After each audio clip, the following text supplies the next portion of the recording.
Okay, सो मैंने recording on कर ली है और आपके जो लेक्चर है वो भी रिकॉर्ड हो रहे हैं। सो मैं आपको ये बताना चाहता हूँ कि हम किस तरह से काम करेंगे। सो मैं अभी जैसा हमने हड़प्पन आर्ट एंड आर्किटेक्चर को कंप्लीट कर लिया है, तो ये लेक्चर कंप्लीट होते बराबर हम इसके ओरल आपको कुछ क्वेश्चंस पूछूंगा मैं, उसके आपको आंसर करना है। जो सबसे पहले आंसर करेगा वो तो बहुत बढ़िया है। सो देखेंगे। गुड मॉर्निंग जावेद जी, गुड मॉर्निंग, है ना। सो ओरली आपको पहले क्वेश्चन पूछूंगा। ओरली पूछने के साथ साथ दूसरी बात ये है कि आपको मैं एक जैसे आज एक पीडीएफ बीच बीच में आपको कुछ पीडीएफ में कुछ टेस्ट भेजूंगा। उस टेस्ट में एमसीक्यूज रहेंगे, एमसीक्यूज के साथ साथ मेंस के कुछ क्वेश्चन रहेंगे, है ना। 1 2 3 क्वेश्चन जितने भी रहेंगे वो एमसीक्यूज प्लस मेंस के क्वेश्चन, ऐसी आपको एक टेस्ट भेजूंगा। वो टेस्ट आपको सॉल्व करके मुझे भेजना है आपको मेरे जो नंबर है उस पर, ठीक है। सो ये आपके आंसर्स रहेंगे और इसका डिस्कशन हम कल करेंगे। इस पे जो भी डिस्कशन है उसको हम कल करेंगे। और आपको ये भी बता दूं कि कल से यानी मैंने अभी तो ये ऐड नहीं किया, आपकी जो लिंक है उसको एक मीटिंग्स नहीं बनाया है, यानी एक रेगुलर वाली मीटिंग में नहीं ऐड किया आपके ईमेल्स को। तो कल से क्या होगा कि कल से मुझे आपको एडमिट करने की ज़रूरत नहीं पड़ेगी, क्योंकि कल से मैं एक मीटिंग कोड लिंक जनरेट करूंगा, जो लिंक पूरे आने वाले दिनों में पूरी लिंक सेम रहेगी। सो ये याद रखेगा। सो आयुष जी, आप उस मीटिंग को फिर डिस्क्रिप्शन में डाल दीजिएगा। शायद आपने ये मीटिंग लिंक को डाला होगा, सो वो इसको हटा के आपको उसको डालना होगा, ठीक है। क्योंकि मैंने अभी वो क्रिएट नहीं किया है, पर मैं क्रिएट करूँगा। अभी आपने जब भेजा तो मुझे एकदम से याद आया कि मुझे वो क्रिएट करना है हर बार की तरह। सो फिर आप लोगों को एडमिट करने की ज़रूरत नहीं। जितने लोग आपकी ईमेल आईडी से आप इजीली डायरेक्टली ज्वाइन कर सकते हैं। सो कल हमने जो पढ़ा वहाँ से शुरुआत करते हैं। आप लोगों ने अपना वर्क किया है, ये मुझे पता है। देखिए, आपको अपने वर्क रोज करना है, डेली करना है। मैंने आपको कुछ वर्क दिया था करने के लिए और आपने वो वर्क किया है, मुझे पता है। इसलिए मैं वो वर्क का आपके साथ सिर्फ रिवीजन करूंगा। सो हमने कल क्या क्या पढ़ा वो देख लेते हैं। हमने हड़प्पन आर्ट एंड आर्किटेक्चर पढ़ा, जिसमें हमने आर्किटेक्चर में शुरुआत की। आर्किटेक्चर पढ़ा, हड़प्पन सिविलाइजेशन, हमने सिटाडेल क्या होता है पढ़ा, हमने पब्लिक बाथ, हमने लोअर पार्ट देखा सिटी का, हमने एडवांस ड्रेनेज सिस्टम पढ़ा, हमने स्कल्पचर पढ़े, हमने सिल्स पढ़े, हमने पशुपति सील पढ़ा, ब्रॉन्ज फिगर पढ़े, टेराकोटा पढ़ा, मेल टोर्सो बियर्डेड प्रिस्ट देखा, पॉटरी देखा। पॉटरी 2 तरह के थे, प्लेन और पेंटेड, ये पढ़ा। रेड एंड ब्लैक पॉटरी इनके वक्त की थी, R&B पॉटरी, वो भी हमने देखा। ऑर्नामेंट्स देखे, ऑर्नामेंट्स के साथ साथ ये आपको मैंने वर्क दिया था, that is sites and important archaeological findings को आपको स्टडी करके आना था। तो आई होप आप लोगों ने उसे स्टडी कर लिया है फिर, क्योंकि मैं इसके ऊपर आपको क्वेश्चन पूछूंगा। सो सब लोग आई होप कि रेडी है इसके ऊपर आंसर करने के लिए। सो एक बार सिर्फ रिवाइज कर लेते हैं। हड़प्पा में हमें, हड़प्पा जो है वो पाकिस्तान में है और रिवर रावी के किनारे आती है ये साइट। यहाँ पे 2 रोज मिले हैं 6 ग्रेनरीज के एक बड़े प्लेटफॉर्म पे। लिंगम और योनी का यहाँ पे स्टोन सिंबल मिला है। मदर गॉडेस का स्कल्पचर मिला है। वीड बार्ले ये वुडन मॉर्टर में मिले हैं। डायस मिला है, कॉपर स्केल मिली है, मिरर भी मिला है। Sculpture of dog chasing a deer ये भी मिला है, यानी एक डॉग पीछा कर रहा है एक डियर का, ये भी मिला है, ब्रॉन्ज से बना हुआ।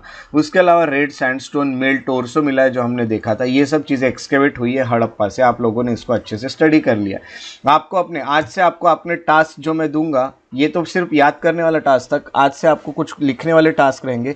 वो लिखने वाले टास्क आपको उसकी फ़ोटो खींच के मुझे सेंड करना है। आपको 15 दिन या 15-17 जितने भी दिन लगने वाले हैं, उतने पूरे दिन आपको मुझे टास्क के फ़ोटोज़ भेजने पड़ेंगे। उतना टाइम आपको उतना टाइम आपको आर्ट एंड कल्चर को देना ही पड़ेगा। तो आप तभी उसको अच्छे से पूरे उसको यानी कॉन्कर कर सकोगे पूरी तरह से इस सब्जेक्ट को। तो आपको इतना तो करना ही पड़ेगा, तो आपको भेजना पड़ेगा। आपने कल मुझे नहीं भेजे हैं, आपके जो मैप है उस पर मैंने ये साइट्स मार्क करने बोला था, तो आज आप मुझे शायद वो भेज देंगे। आई होप सबके मुझे मिल जाएंगे। उसके बाद दूसरा है मोहनजोदारो। मोहनजोदारो प्रेजेंट डे पाकिस्तान में है और रिवर इंडस के किनारे है। यहाँ पे सिटाडेल देखने मिला है, उसके अलावा ग्रेट बाथ देखने मिला है, ग्रेट ग्रेनरी देखने मिली है, यानी बहुत बड़ी ग्रेनरी है।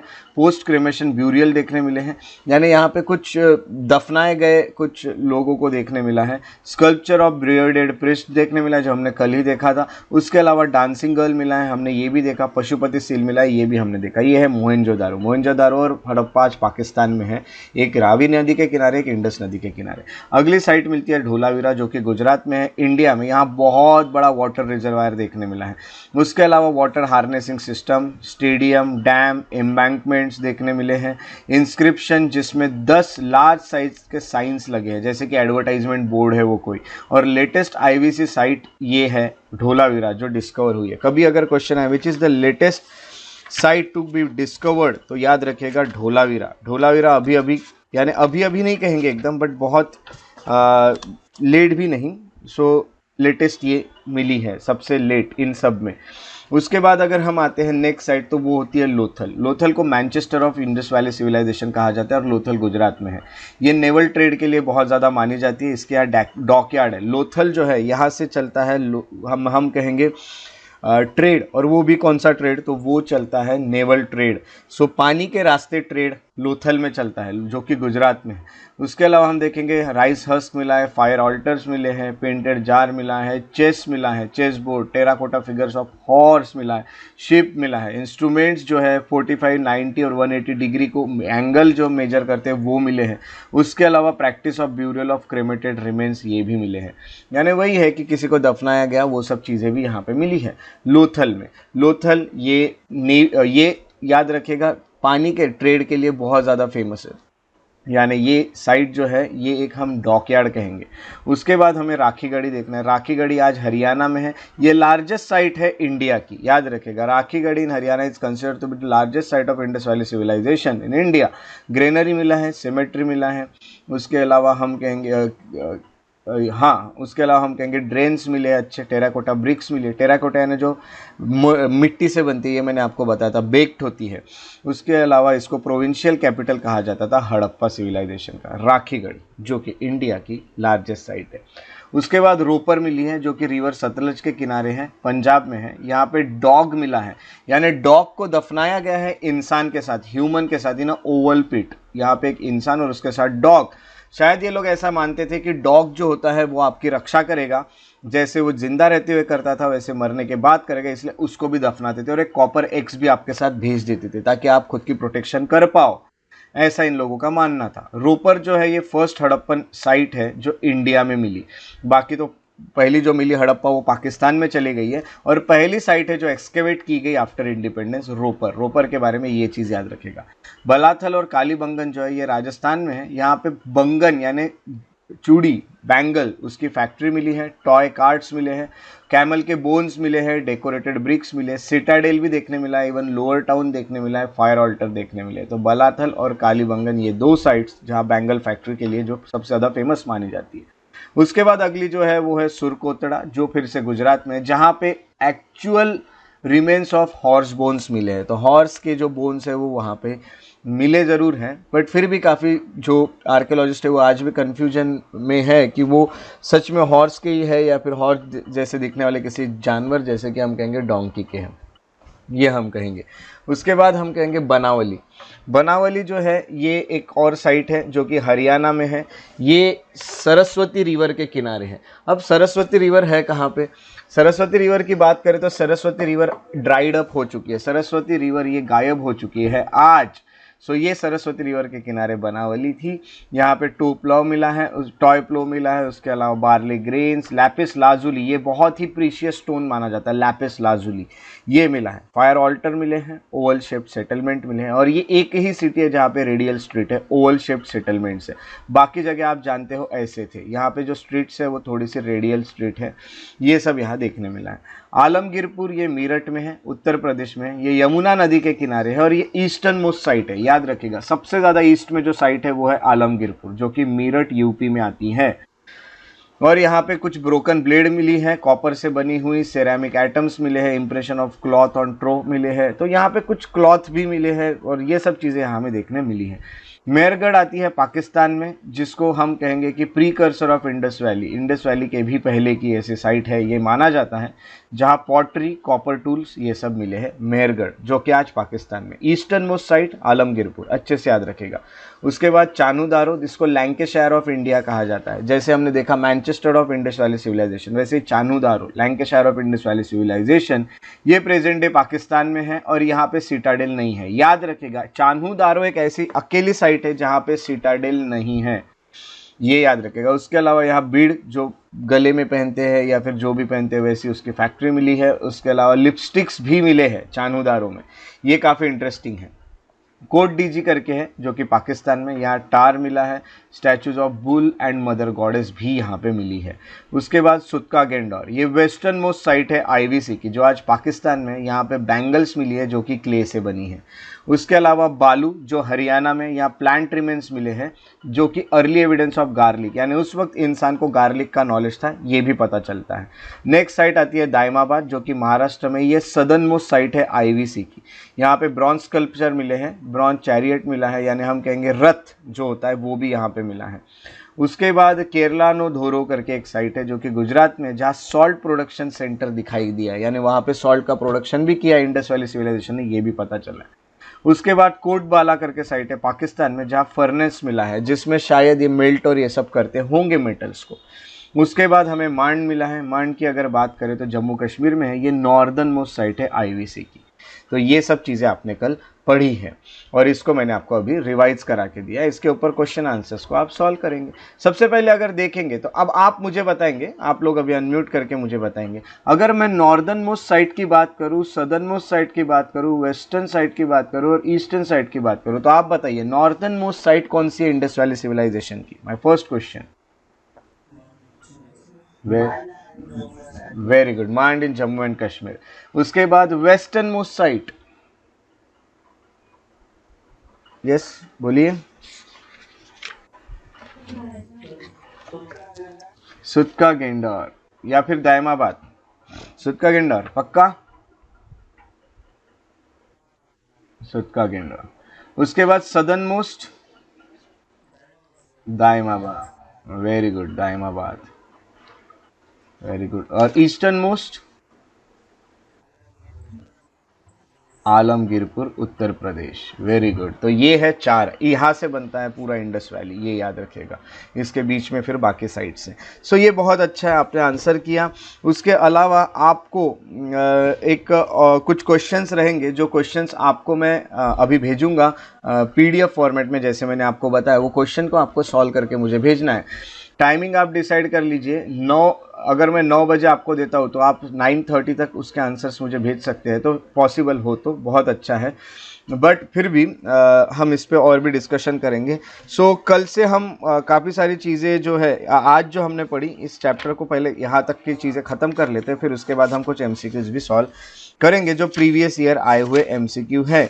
प्रीवियस ईयर एमसीक्यूज को सॉल्व करने के साथ साथ और भी कुछ एमसीक्यू को सॉल्व करने की कोशिश करेंगे। आपको ये बता दूं कि कुछ क्वेश्चंस रहेंगे प्रीवियस ईयर जो यूपीएससी में पूछे, कुछ क्वेश्चन जो है वो सीडीएस में पूछे, सीडीएस की एग्जाम भी यूपीएससी ऑर्गेनाइज करती है, कुछ क्वेश्चन है जो सीएपीएफ में पूछे हैं, कुछ क्वेश्चंस, यानी इस तरह से कुछ क्वेश्चंस आपको देखने मिलते रहेंगे। सो ये पूरे क्वेश्चंस को हम सॉल्व करने की कोशिश करेंगे।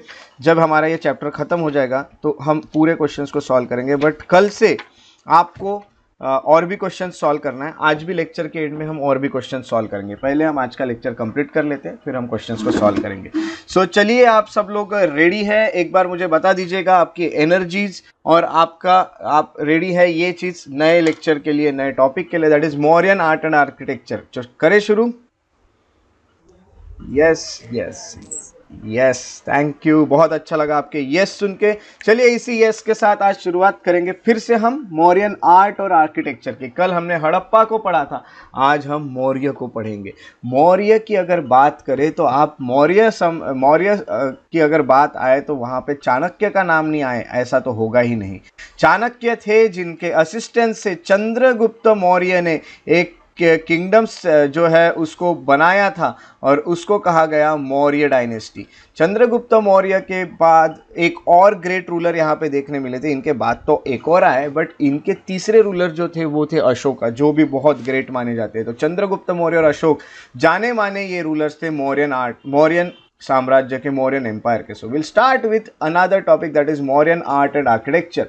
सो चलिए मौर्यन आर्ट और आर्किटेक्चर को पढ़ने की कोशिश करते हैं। सबसे पहले आपको ये बता दूं कि मौर्यन आर्ट जो है ना, ये 2 पार्ट्स में डिवाइड किया गया है। 2 पार्ट में जो इसको डिवाइड किया जाता है वो एक आता है कोर्ट आर्ट और दूसरा आता है पॉपुलर आर्ट। कोर्ट आर्ट की बात करें हम तो कोर्ट आर्ट में आपको पैलेसेस देखने मिलते हैं, पिलर्स देखने मिलते हैं और स्तूपास देखने मिलते हैं। कुछ चीज़ें हैं, अच्छे से याद रखिएगा जो मैं आपको बताता हूँ। मौर्यन आर्ट कोर्ट आर्ट और पॉपुलर आर्ट। कोर्ट आर्ट यानी पैलेसेस से जुड़े हुए, पैलेसेस से यानी किंग से जुड़े हुए, रॉयल लोगों से जुड़े हुए, और पॉपुलर आर्ट यानी हम लोगों से जुड़े हुए। ऐसे दो पार्ट में मौर्यन आर्ट को स्टडी किया जाता है। अब मौर्यन आर्ट की शुरुआत करेंगे तो सबसे पहले आपको दूसरी बात ये बता दूं कि चंद्रगुप्त मौर्य ने मौर्यन किंगडम को बनाया, उसके बाद बिंदुसार आए, उसके बाद अशोका आए, ये सब लोग आने लगे।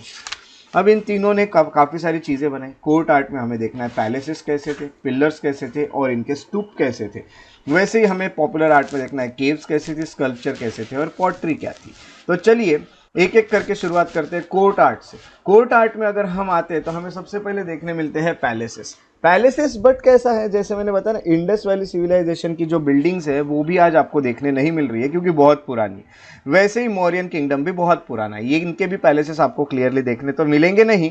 बट देखिए यहाँ पे इस पिक्चर में आप देख सकते हैं कि पैलेस आज किस हालत में हमें देखने मिलते हैं। इनका जो कैपिटल था मौर्यन रूलर्स का वो पाटलिपुत्र में था।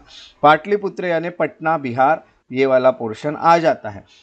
पैलेसेस इनके कुम्हराहार में भी देखने मिले हैं। अब कुम्हराहार में देखने मिले हैं, पाटलिपुत्र में देखने मिले हैं मौर्यन किंगडम के। तो हम सबसे पहले ये देखेंगे कि यहाँ वुड जो था इसका यूज़ बहुत करते थे। अब देखिए इंडस वैली सिविलाइजेशन में यूज़ किया गया है बर्न्ट ब्रिक्स का और यहाँ पे यूज़ किया गया है वुड का। ये चेंज हमें आर्किटेक्चर में देखने मिलता है। सबसे पहला चेंज हमारे आर्किटेक्चर में जो इंडस वैली और आपको देखने मिलेगा मौर्यन में।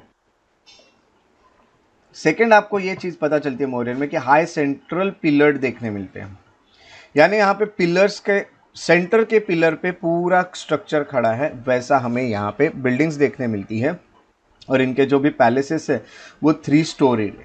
3 स्टोरीड यानी 3 फ्लोर के रहा करते थे। ये इनके कंस्ट्रक्शन के जो रिमेंट्स बचे इनसे पता चलता है। अब पूरा का पूरा पैलेस तो नहीं बचा है, बट जितना बचा है उससे हम ये प्रेडिक्ट कर रहे हैं, हम ये गेस कर रहे हैं कि यहाँ पे 3 स्टोरी हुआ करता था।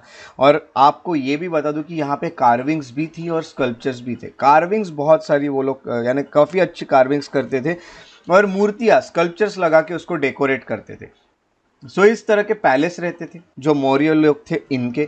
सो पहली चीज़ जो है पैलेस, ये बहुत ही नॉर्मल है, इसमें बहुत ज़्यादा कुछ याद रखने जैसा नहीं है। मेन जो आपको याद रखने वो है पिलर्स और स्तूप।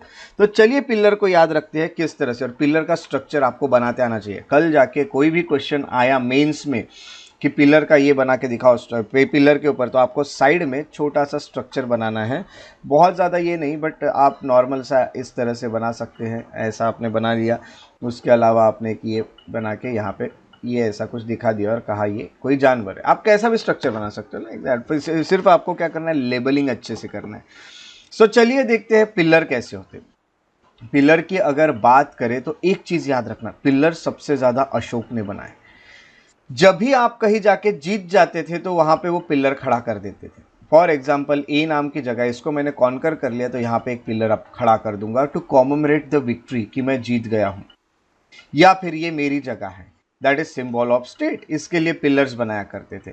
और दूसरी बात ये थी पिलर बनाने के पीछे कि अपना सेरमन, अपने उपदेश, वो लोगों को क्या बताना चाहते वो इस पिलर पे लिख के बताने की कोशिश करते थे। जैसा उनका जो भी किंगडम है वहाँ पे पिलर बना, इस पिलर पे कुछ चीज़ें लिखी होती थी जो पढ़ के आप समझ सकते हो कि वो किंगडम में क्या क्या रूल्स है, क्या क्या रेगुलेशंस है, हमारे क्या क्या टीचिंग्स है, क्या क्या फॉलो करते हैं हम, दैट इज जितनी भी सेरमन है वो सब डिलीवर किए जाते थे इसके थ्रू, प्रोपोगेट किए जाते थे इन पिलर्स के थ्रू। ये बनते किस चीज़ से थे पिलर्स बनते थे चूनर सैंडस्टोन से। और इसके 4 पार्ट होते थे, एक होता था शाफ्ट, दूसरा होता था कैपिटल, तीसरा होता था एबेकस और चौथा होता था एनिमल। अब ये चीज़ अच्छे से याद रखना, 4 पार्ट। सबसे पहले आपको ये बता दूं कि जो शाफ्ट है वो मोनोलिथ रहता है।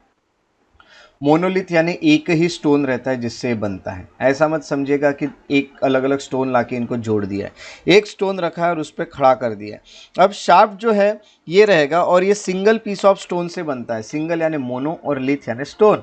अब यहाँ पे सिंगल स्टोन से बना है इसलिए इसको मोनोलिथ कहा जाता है। और इसके ऊपर रखा जाता है कैपिटल, ऐसा होता है कैपिटल। अब कैपिटल जो होगा, ये कैपिटल हम कहेंगे कि बेल शेप्ड होता है या लोटस शेप्ड होता है। ये देखिए, आप इस कैपिटल को देखोगे, ये है कैपिटल। तो ये कैपिटल आपको दिख रहा है जैसे कि ये बेल है, या फिर हम कह सकते हैं कि ये कोई लोटस है जिसको उल्टा रखा गया। देखिए इस तरह से कैपिटल होता है। कैपिटल के ऊपर होता है एबेकस, ये होता है एबेकस। एबेकस यहाँ पे आपको रेक्टेंगुलर देखने मिल रहा है, एबेकस कभी कभी सर्कुलर भी होता है। सर्कुलर, और इसके ऊपर रखा जाता है एक एनिमल। ऐसा होता है ये पूरा पिलर का स्ट्रक्चर। सो एक बार मैं यहाँ पे बनाने की कोशिश करता हूँ, अगर एग्जाम में आता तो आप साइड में नीट एंड लेवल डायग्राम में बना सकते हैं, साइड में, हाँ, पूरी इन्फॉर्मेशन देके। उसके बाद इस तरह से आप बना सकते हैं इस पे जो भी आप कहेंगे, जिसको हम कहते हैं कैपिटल। कैपिटल के ऊपर आप एबेकस बनाएंगे जो कि आप सर्कुलर या फिर रेक्टेंगुलर दिखाएंगे, और इसके ऊपर आप एक एनिमल दिखाएंगे। आपने यहाँ कुछ नहीं बनाते हुए कैसा भी बना दिया तो भी चलता है, ऐसा ज़रूरी नहीं है कि आप परफेक्ट बनाओ ऊपर का, क्योंकि इतना टाइम नहीं होता है। आपको सिर्फ लेबलिंग करना है एनिमल। यहाँ पे मैं आ गया तो यहाँ लिख दिया मैंने एबेकस, यहाँ पे मैंने लिख दिया वो होगा कैपिटल, और नीचे मैंने लिख दिया वो होगा शाफ्ट। बात खत्म। और बनता किस चीज़ से? चूनर सैंडस्टोन। सो इस तरह से अब कहाँ कहाँ पिलर्स एग्जाम्पल जो है मेन वो है लौरिया नंदनगढ़ पिलर है जो कि चंपारण बिहार में, सारनाथ पिलर है जो कि वाराणसी में है। ये पिलर्स बहुत फेमस पिलर्स है। इसके अलावा बहुत सारे पिलर्स अशोक ने बनाए हैं, बट मोस्ट फेमस पिलर्स ये दोनों देखने मिलते हैं। क्या कोई बता सकता है सारनाथ के पिलर का महत्व क्या है? यस यस, धर्मचक्र प्रवर्तन। और वेरी गुड, धर्मचक्र प्रवर्तन जो था पहला सेरमन गौतम बुद्ध ने डिलीवर किया था सारनाथ। Yes, very good. और आज वो क्या इंपॉर्टेंस रखता है हमारे लिए सारनाथ का पिलर? यस, कोई बताना चाहे तो जल्दी यानी बता, कोशिश कीजिए फिर भी क्या महत्व रखता है। सो आज वो हमारा नेशनल क्या है? Yes yes, very good, yes very good, national emblem of India है, इसीलिए उसको पढ़ना होता है। सो चलिए क्विकली हम सारनाथ के पिलर को देख लेते हैं। सारनाथ का पिलर जो है ये वाराणसी में आप देखते हैं ऐसा, ये जो एम्ब्लेम है आपको काफ़ी सारी चीज़ों में, कॉइन्स में इवन देखने मिलता है, आपको रुपये के नोट्स में देखने मिलता है। तो ये है नेशनल एम्ब्लेम ऑफ इंडिया जिसको सारनाथ पिलर कहा गया। अब सारनाथ पिलर की अगर कोशिश करें इसको जानने की तो सबसे नीचे जो है ये शाफ्ट है, जैसे कि आपको अभी मैंने बताया। ऊपर अगर हम आते हैं तो ये बन जाता है कैपिटल। उसके ऊपर यहाँ पे अगर आप आते हैं, ये देखिए सर्कुलर है, मैंने बताया था सर्कुलर रेक्टेंगुलर हो सकता है, ये होता है एबेकस। और यहाँ पे अगर आते हैं तो ये होता है एनिमल। इस तरह से ये देखिए आपको हर पिलर में ऐसे स्ट्रक्चर्स देखने मिलते हैं।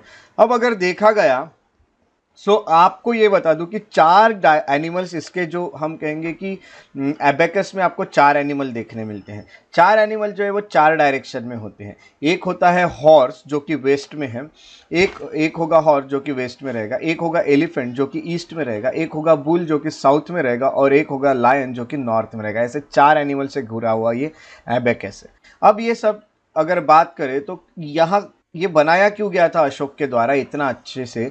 क्योंकि गौतम बुद्ध जो थे उन्होंने अपना पहला sermon जो था ये डिलीवर किया था सारनाथ में। इसी को धम्म चक्र प्रवर्तन कहा जाता है, यानी गौतम बुद्ध ने जो व्हील ऑफ लॉ है उसको टर्न कर दिया था, उसको घुमा दिया था, और अपना खुद का एक रिलीजन, अपने खुद के कुछ प्रिंसिपल्स, अपने खुद की कुछ टीचिंग्स रखी थी। इसको धम्म चक्र प्रवर्तन कहा जाता है। और ये गौतम बुद्ध ने ये डिलीवर किया था sermon, ये सब बताया था अपने शिष्य को।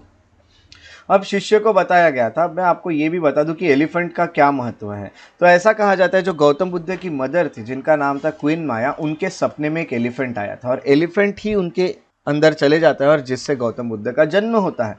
सो एलिफेंट ये दिखाता है कि वाइट एलिफेंट उनके वूंग में चले जाता है और वहाँ से फिर बाद में गौतम बुद्ध का जन्म होता है। ये उनका सपना, इसलिए एलिफेंट यहाँ बनाया गया।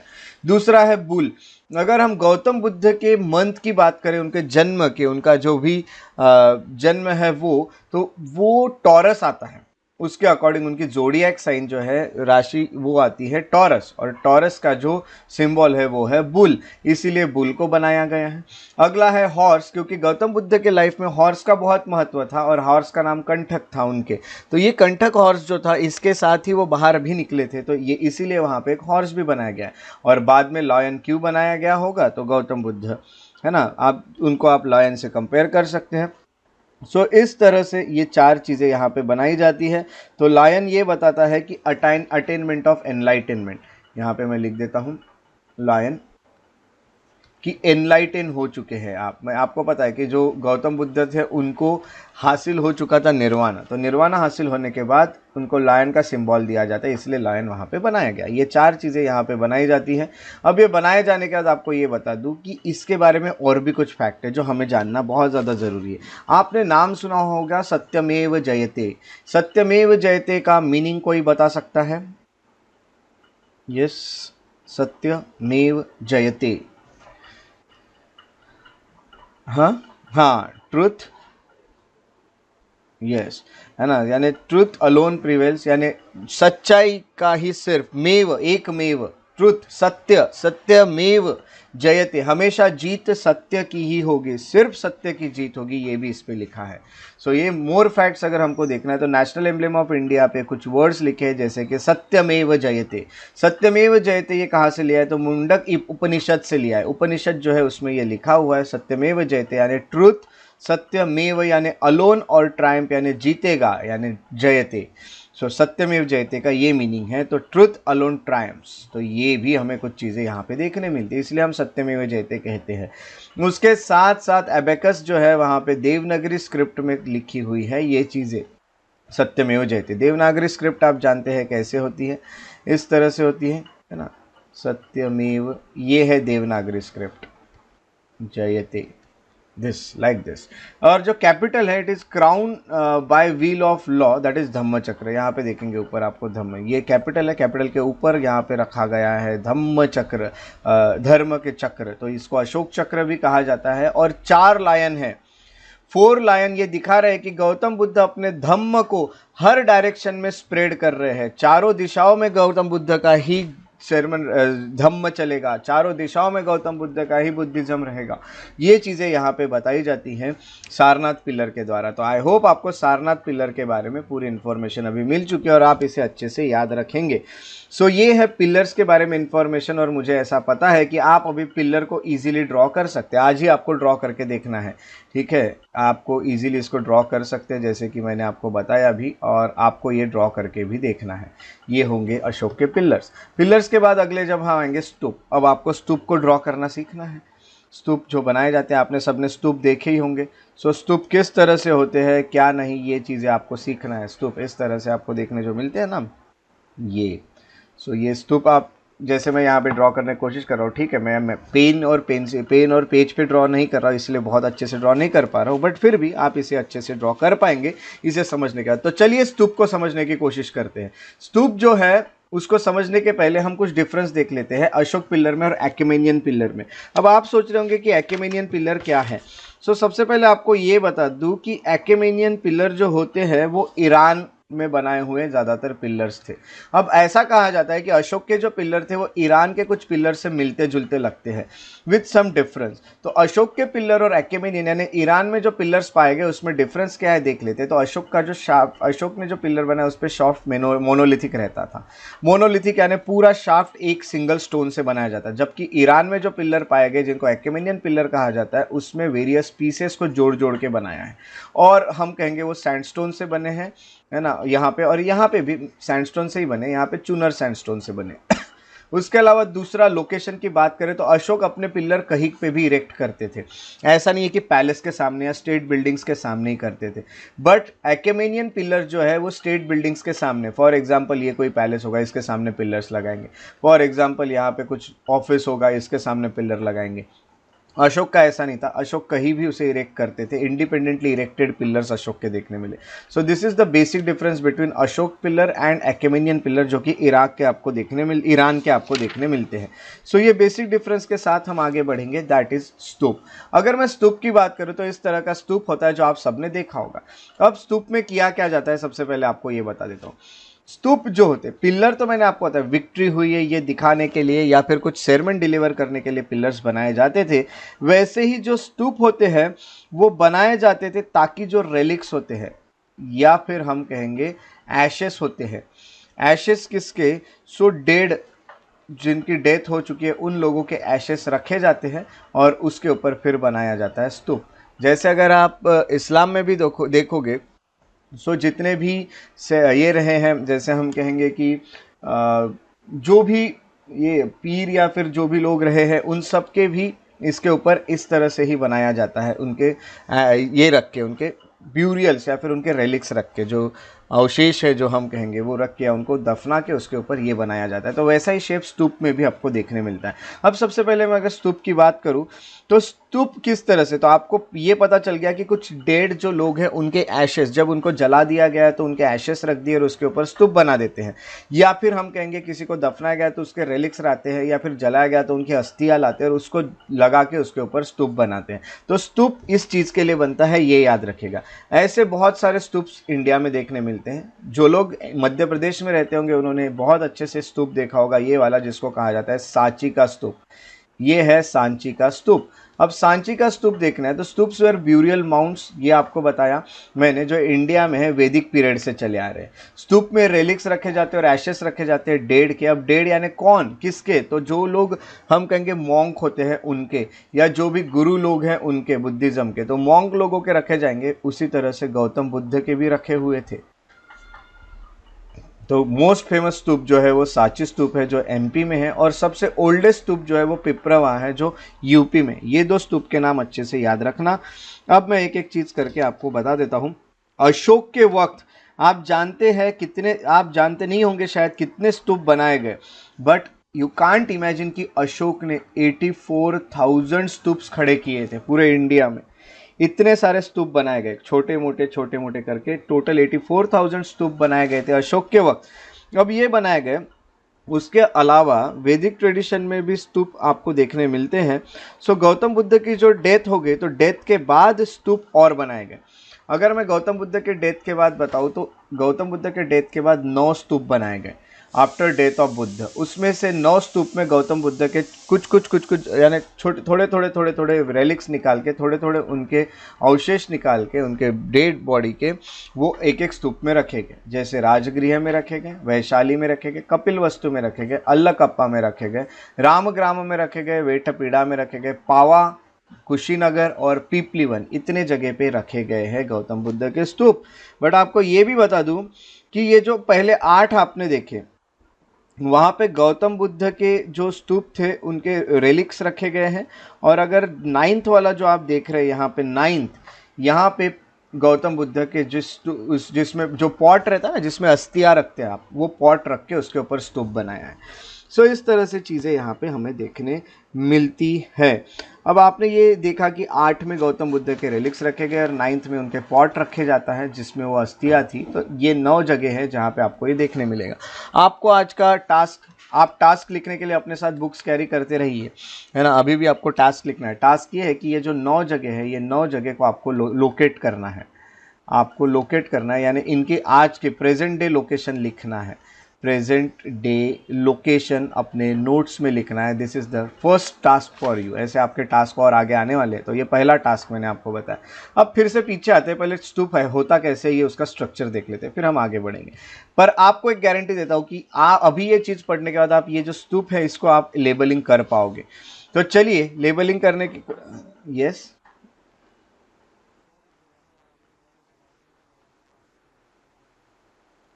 टास्क ना कल नहीं दिया था वो क्या?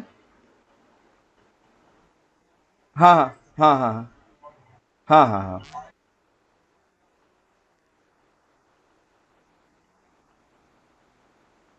अच्छा अच्छा, चलेगा चलेगा, मैं लास्ट पेज में मेंशन कर दूंगा, ठीक है। ओके ओके, है ना। तो ये है। तो अब मैं आपको ये बता देता हूँ कि मैं अभी आपको जब लेबलिंग करूँगा तो मैं आपको ये बता दूंगा कि ये आप खुद बता पाओगे कि कौन से पार्ट को क्या कहते हैं। तो चलिए एक एक चीज़ को जानने की कोशिश करते हैं। सबसे पहले हम अगर यहाँ पे बात करते हैं, यहाँ आपको ये जो दिख रहा है ये गेटवे है, ये एक गेट है। यहाँ पे आपको जो दिख रहा है ये बाउंड्री वॉल है। यहाँ पे आपको जो दिख रहा है ये कुछ पैसेज वे जिससे आप चल सकते हैं। ये जो आप आगे ऊपर देख रहे हैं इसे हर्मिका कहा जाता है। बीच से जो लाइन निकलेगी इसे यष्टि कहा जाएगा, और ये जो इसे छत्र कहते हैं। तो एक बार देखते हैं इसको, इसमें आके। तो इस तरह से ये स्तूप बनता है। ये है गेटवे जिसको हम कहते हैं तोरण। याद रखिएगा, गेटवे को तोरण कहा जाता है। तोरण जो है ये वेस्ट पे भी होगा, साउथ में भी होगा, ईस्ट में भी होगा और पीछे साइड भी होगा। तोरण आप किसी भी स्तूप के चारों साइड देख सकते हैं। तोरण को हम कह सकते हैं दैट इज, जैसे मैंने आपको बताया, गेटवे। दूसरी बात, यहाँ पे आपको जो दिख रहा है ये है पैसेज वे। पैसेज वे यानी यहाँ से आप प्रदक्षिणा कर सकते हैं, प्रदक्षिणा पथ कह सकते हैं, या फिर कहते हैं ना परिक्रमा आप कर रहे हो, इसको आप राउंड राउंड घूमते हो जैसे भगवान के, तो ये होता है यहाँ से घूमने के लिए गोल। सो ये होता है एम्बुलेटरी पैसेज वे। ऊपर जाने के लिए यहाँ पे कुछ स्टेयर्स बनाए जाते हैं, ये होता है डबल स्टेयर वे, 2 स्टेयर्स होते हैं और यहाँ पे एम्बुलेटरी पैसेज वे होता है।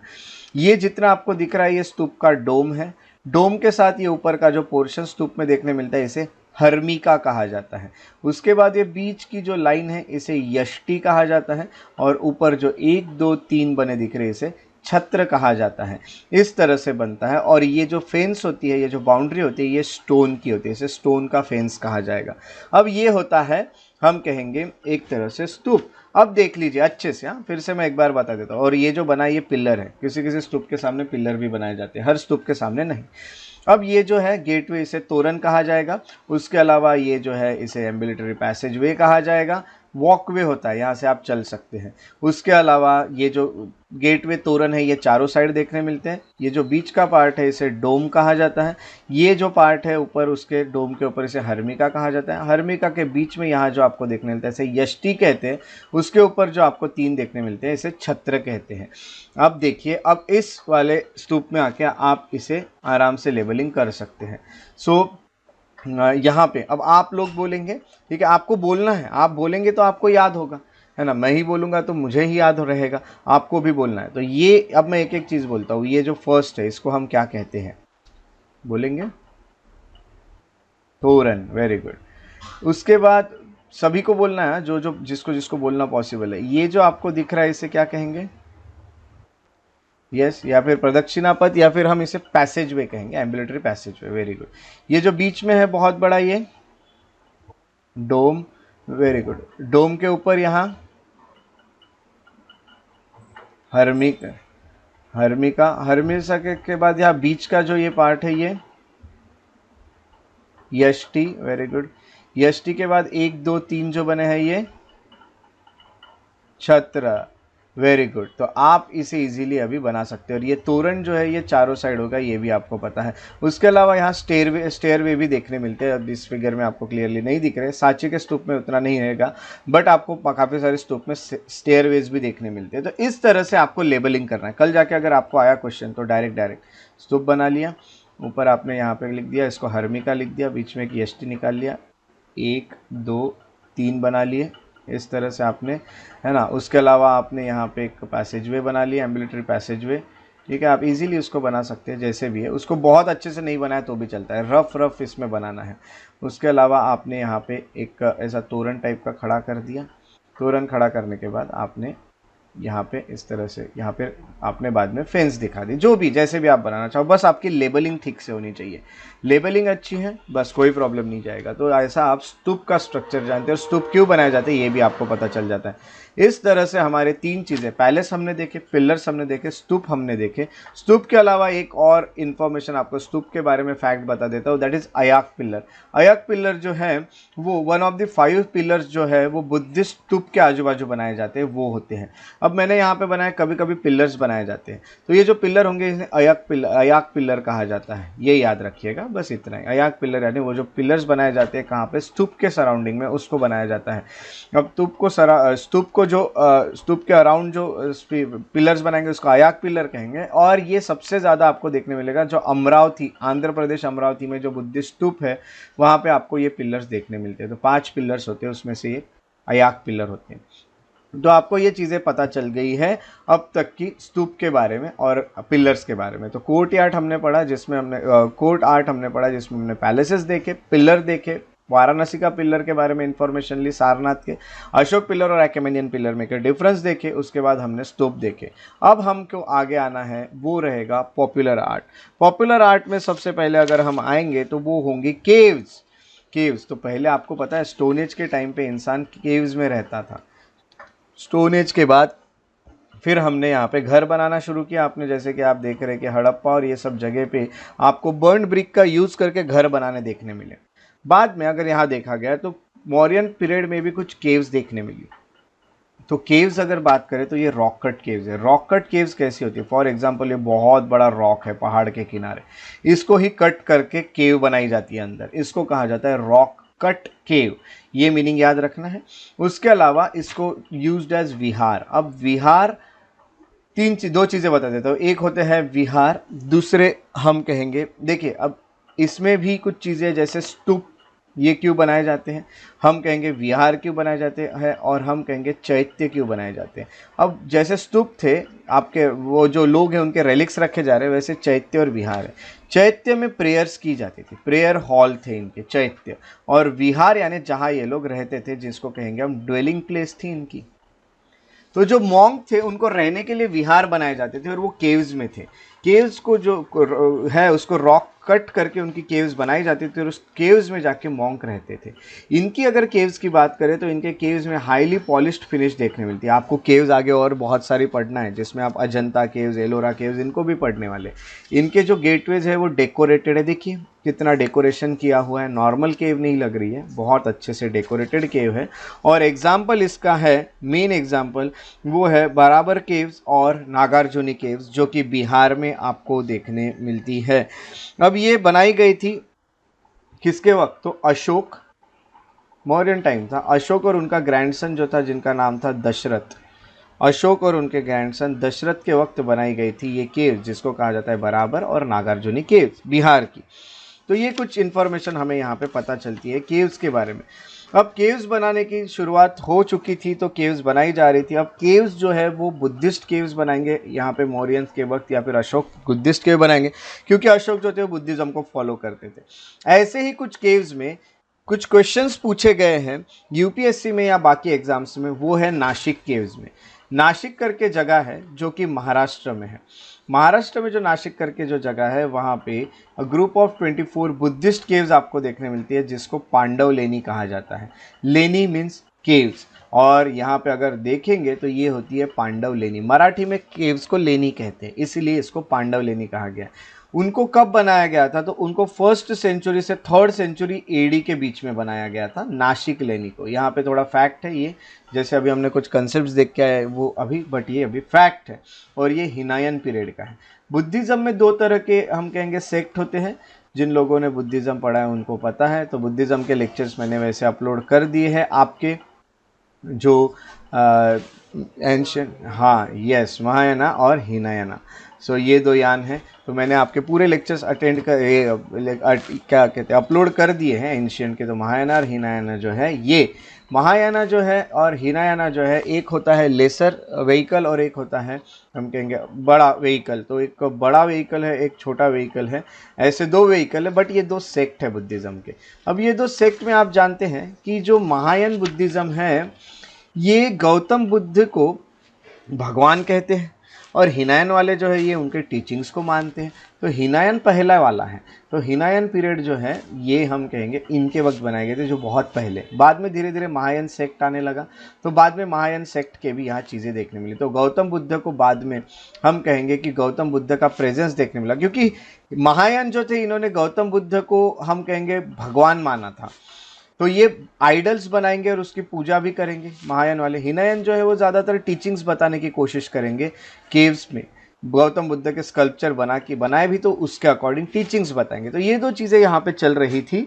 सो ये होने के साथ साथ हम कहेंगे यहाँ पे वाटर मैनेजमेंट बहुत अच्छा कहा गया है। यानी हम कहेंगे कि यहाँ वाटर टैंक्स भी बनाए गए हैं सॉलिड रॉक्स में। ये बहुत ही एक अलग सी चीज़ है नासिक केव्स की। तो नासिक केव्स जो है ये बुद्धिस्ट केव्स है, और ये महाराष्ट्र में लोकेटेड है, और महाराष्ट्र में लोकेटेड होने के साथ साथ इन्हें पांडव लेनी कहा जाता है। और ये रिलेटेड टू बुद्धिज़्म में 2 सेक्ट की है, पहली है हिनायन की भी और महायान की भी। दोनों सेक्ट की कार्विंग आपको मिल सकती है इसमें देखने। देखिए ये पूरा पत्थर है, पत्थर को तोड़ तोड़ के रॉक कट केव बनाई गई है। तोड़ तोड़ के पत्थर को इस तरह से शेप्स दे दे के ये पूरा यहाँ स्ट्रक्चर खड़ा किया है। ये बहुत ही बेहतरीन स्ट्रक्चर हमें देखने मिलता है। ये है हिनायन, एक नासिक केव्स। नासिक केव्स के बाद केव्स के लिए इतना ही। इसमें केव्स में बहुत ज़्यादा नहीं है। केव्स के आगे हमें जो अजंता केव्स और एलोरा केव्स पढ़नी है वो इनके वक्त की नहीं है, इनके बाद की है। सो इनके बाद की कुछ केव्स और पढ़ेंगे। फिलहाल केव्स में इतना ही। अब यहाँ पे बुद्धिज़्म से रिलेटेड केव्स इन्होंने बनाई, उसके बाद इनका स्कल्पचर देख लेते हैं। अब यहाँ पे अगर आप आते हो इनके कोर्ट आर्ट में, तो हमने केव्स देखी, स्कल्पचर और पॉटरी थी, दो चीज़ें और देखनी है। स्कल्पचर की अगर बात की जाए तो मूर्तियाँ इनके वक्त की कैसी थी? मूर्तियाँ जो है वो प्राइमरीली इसीलिए बनाई जाती थी ताकि स्तूप को डेकोरेट कर सके। अब स्तूप के आसपास ये जो मूर्ति बनी, ये स्तूप के ही आसपास बनी हुई कोई मूर्ति है, और ये जो मूर्ति बनाते थे वो यक्ष और यक्षिनी की मूर्तियां बनाया करते थे। अब यक्ष और यक्षिनी ये कुछ हम कह सकते हैं कि एक तरह से भगवान जैसे इनको कहा जाता है उस तरह से, और जैनिज्म में भी इनको माना जाता है, तो ऑब्जेक्ट ऑफ वर्शिप भी बन गए कभी कभी ये जो स्कल्पचर थे ये, यानी कभी कभी मूर्तियों की पूजा भी की जाती थी जैनिज्म में, बुद्धिज्म और हिंदुइज्म में, तीनों रिलीजन में फिर मूर्तियां बना के उनकी पूजा भी करते थे। सो इस तरह से इन्होंने स्कल्पचर बनाया, बट ये क्यों मेनली बनाते थे? ताकि डेकोरेट कर सके, कोई भी चीज़ को डेकोरेट करने के लिए मूर्तियां बनाते थे। और अर्लीस्ट मेंशन जो यक्षी का है वो शीलपद्दिकरम जो है तमिल टेक्स्ट उसमें आपको देखने मिलता है। तो ये सब आप पढ़ते हैं शीलपद्दिकरम और ये सब संगम लिटरेचर में, तो उस टेक्स्ट में आपको देखने मिलता है यक्षी का मेंशन। और शलभान जी का जो है वो उसमें ये है कि यक्षी जो है वो एक ट्री पकड़ के है सांची स्तूप पे बना है, इसको शलभान जी का कहते हैं। ये वाला, ये जो आपको दिख रहा है ना, जस्ट अ मिनट, ये जो आपको दिख रहा है ना, ये एक ट्री को होल्ड करके, ये है यक्ष। ये जो यक्षी है, ये यक्षी एक ट्री को पकड़ के है, और ये जो हमने पिक्चर ली है ये है सांची स्तूप की। सांची स्तूप आपने यहाँ पे देखा है, ये होता है सांची स्तूप। तो यहाँ पे आपको स्कल्पचर दिख रहे हैं, यहाँ एकदम क्लियर नहीं दिखेंगे, बट आपको ये बता दूं कि देखिए यहाँ स्कल्पचर, यहाँ स्कल्पचर है, यहाँ स्कल्पचर है। ये स्कल्पचर डेकोरेशन के लिए, और इसमें यक्षी जो है उनको बनाया गया वो एक ट्री को पकड़ के, और इनको शलभान जी का कहा जाता है, ये थोड़ा सा याद रखिएगा। ये हो गए इनके स्कल्पचर। इनके स्कल्पचर के बारे में ज़्यादा नहीं, और पॉटरी के बारे में भी ज़्यादा नहीं। पॉटरी के बारे में इतना याद रखना है कि इनकी जो पॉटरी थी वो ब्लैक कलर की रहा करती थी। अगर मैं आपको क्वेश्चन करूं कि हड़प्पा वालों की पॉटरी को कौन सी पॉटरी कहा जाता है? Very good, red and black ware ये कहा जाता है। वैसे इनके पॉटरी को कहा जाता है northern black polished where, NBPW, northern black polished where. ये पॉटरी इनकी थी, तो ब्लैक पॉलिश लगाया जाता था पॉटरी पर। आज भी आपको इस तरह की पॉटरी देखने मिलती है। ये पॉटरी जो है ये बहुत ही, हम कहेंगे कि बहुत ऊपर तक की पहुंची, हाईएस्ट लेवल ऑफ पॉटरी है ये, क्योंकि आज भी ऐसी पॉटरी यूज़ होती है। अगर आप लाओगे जो मड से बनी हुई या फिर क्ले से बनी हुई पॉटरी, तो वो ब्लैक ही इसी तरह की आपको ज़्यादातर देखने मिलती है। तो ये हाईएस्ट लेवल है पॉटरी का, जो कि देखने मिला था मौर्यंस के वक्त, हाईएस्ट लेवल ऑफ पॉटरी। अब ये चीज़ें आपको यहाँ पे पता चल चुकी है। ये पता होने के बाद आपको ये बता दूं कि देखिए यहाँ पे हमने जो जो पढ़ा, इसमें एक बार हम फिर से आ जाते हैं यहाँ। तो हमने यहाँ पे देखे पैलेसेस जो बनते थे वो वुड से ज़्यादातर बनाए गए थे। पिलर्स हमने देखे, पिलर्स का हमने स्ट्रक्चर अच्छे से स्टडी किया है। स्ट्रक्चर्स में हमने, पिलर्स के स्ट्रक्चर्स में ये भी देखा कि एक और पिलर है जो कि सारनाथ पिलर, उसे भी हमने स्टडी किया। स्तूप जो होता है उसको हमने, उसका भी स्ट्रक्चर स्टडी किया। उसके साथ साथ अब यहाँ पे कुछ नाम पिलर्स में हमने देखे थे। स्ट्रक्चर में शाफ्ट हमने देखा था, कैपिटल हमने देखा था, एबेकस हमने देखा था, एनिमल, ये चार चीज़ें। स्तूप में अगर हम बात करें तो हमने देखे थे तोरण, हमने देखा था डोम, हमने देखा था मिलिट्री पैसेजवे, हमने उसके साथ साथ देखे थे स्टेयर्स, हमने डोम के ऊपर जो देखा था वो था हर्मिका के ऊपर यष्टि से जुड़े हुए छत्र। अब ये सब चीज़ें आपने यहाँ पे पढ़ी है स्तूप में, इस तरह से रिवाइज करते रहना है। फिर हम पॉपुलर आर्ट में हमने केव्स देखी, जो कि रॉक कट केव्स थी। रॉक कट होने के साथ साथ पॉलिश्ड थी, और उनके जो गेटवेज थे वो डेकोरेटेड गेटवेज थे। ये तीन चीज़ें हमने मेनली यहाँ पे देखी। और यहाँ पे केव्स जो है जनरली वो बुद्धिस्ट केव्स बनाई गई थी, ये भी हमने पढ़ा। उसके बाद हम आते हैं स्कल्पचर में जब हमने देखा तो ये मेनली स्कल्पचर जो बनाते थे वो स्तूप को डेकोरेट करने के लिए बनाते थे, और कभी कभी वो वर्शिप के लिए भी उसे यूज करते थे, तीनों रिलीजन में, बुद्धिज़्म, जैनिज़्म और हिंदुइज्म में, इस तरह से। और मेनली यहाँ पे सबसे फेमस जो हमें स्तूप देखने मिलता है वो है यक्षी का, स्कल्पचर देखने मिलता है वो है यक्षी का। इनके वक्त जो हमने पॉटरी देखा वो था northern black polished where, NBPW। ये है आपके मौर्यन आर्ट। सो मौर्यन आर्ट सब लोगों को क्लियर है? किसी को कोई डाउट नहीं है? एक बार बता दीजिएगा और आगे बढ़ जाते हैं। Clear? Yes. Okay, so yes no बोलते रहिएगा क्यों। यस, हाँ, तो आपके यस सुन के अच्छा लगता है तो है, और ये भी समझता है कि मैं किसी के साथ तो भी यहाँ पे लेक्चर्स में हूँ। ठीक है, तो आप लोगों के यस सुन के बहुत अच्छा लगा। उसके बाद हम आगे बढ़ने वाले हैं, और आगे बढ़ने के बाद जो देखेंगे वो होंगे पोस्ट मौर्यन पीरियड। अब देखिए, जैसे हम देखते हैं कि यहाँ पे ये जो चीज़ें हमने सब पढ़ी, इसके अलावा आपको ये बता दूं कि जो मौर्यन पीरियड था, अब देखिए आर्ट एंड कल्चर में हड़प्पा से शुरुआत होती है, क्योंकि हमने यहाँ स्टोन एज नहीं पढ़ना है, क्योंकि स्टोन एज में कोई आर्किटेक्चर्स नहीं, आर्किटेक्चर वाली चीज़ें नहीं है। स्टोन एज में हम पेंटिंग्स में थोड़ा सा स्टोन एज को पढ़ेंगे, वो अलग बात है। यहाँ पे हम आर्किटेक्चर की शुरुआत ही हमारे इंडिया में हड़प्पा से हुई, इसलिए हम हड़प्पा को पढ़ते हैं। उसके बाद आर्यंस आए थे, आपने जैसे कि हिस्ट्री पढ़ी है, बट आर्यंस के वक्त उतनी ज़्यादा कोई आर्किटेक्चर या फिर इसके कोई बहुत ज़्यादा नहीं थे। उन आर्यंस को ज़्यादातर आपको लिटरेचर में पढ़ना पड़ता है, क्योंकि वो लिटरेचर से रिलेटेड है, वेद और ये सब से रिलेटेड है। हड़प्पा के बाद हम देखेंगे तो आर्किटेक्चर मेनली अशोक या फिर हम कहेंगे मौर्यन के वक्त बहुत ज़्यादा रहा है। मौर्यन के बाद फिर आएंगे तो मौर्यन जाने के बाद आए पोस्ट मौर्यन। पोस्ट मौर्यन में हम कहेंगे कुछ ऐसी डायनेस्टी थे। मौर्यन का क्या हो गया, डिक्लाइन हो गया। मौर्यन का डिक्लाइन होने के बाद मौर्यन किंगडम जो था वो अलग अलग पार्ट्स में बिखर गया। बिखरने के बाद अलग अलग पार्ट में डिफरेंट डिफरेंट रूलर्स आके रूल करने लगे। ये सब चीज़ें वैसे आप एंशिएंट हिस्ट्री में पढ़ोगे, जब भी आप एंशिएंट हिस्ट्री कवर करोगे तब आप ये चीज़ें पढ़ लीजिएगा। सो ये है। अब मैंने आपको ये बताया कि मौर्यन के बाद पोस्ट मौर्यन, पोस्ट मौर्यन के बाद आए फिर गुप्ता डायनेस्टी। सो ये सब हमें यहाँ पे पढ़ने हैं। सो हम पोस्ट मौर्यन में आते। अब जब मौर्यन की बात करते तो मौर्यन एम्पायर जो था ये डिक्लाइन हो जाता है लगभग 2nd सेंचुरी BC के टाइम पे, और जब ये डिक्लाइन होता है तो ये अलग अलग स्मॉल पार्ट्स में डिवाइड हो जाता है। जब ये डिवाइड हुआ वेरियस पार्ट्स ऑफ इंडिया में, तो इनके ऊपर कुछ लोग रूल करने आ गए, अलग अलग जगह अलग अलग रूलर्स। तो कौन कौन थे वो, तो वो थे शुंगाज, कहीं पे शुंगाज आए, कहीं कानवाज आए, कहीं कुशान आए, कहीं शकाज आए, तो कहीं सातवाहन आए, कहीं इक्ष्वाकु आए, तो कहीं अभिराज आए, और कहीं वकाटक आए।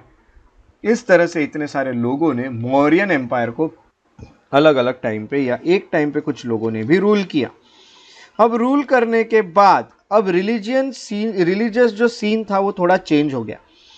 पहले रिलीजन की बात करें मौर्य के वक्त तो बुद्धिज्म बहुत ज़्यादा दिखा, बट जब मौर्य चले गए तो फिर रिलीजन भी चेंज होने लगा, और अब आने लगे ब्राह्मणिकल सेक्ट्स, है ना। तो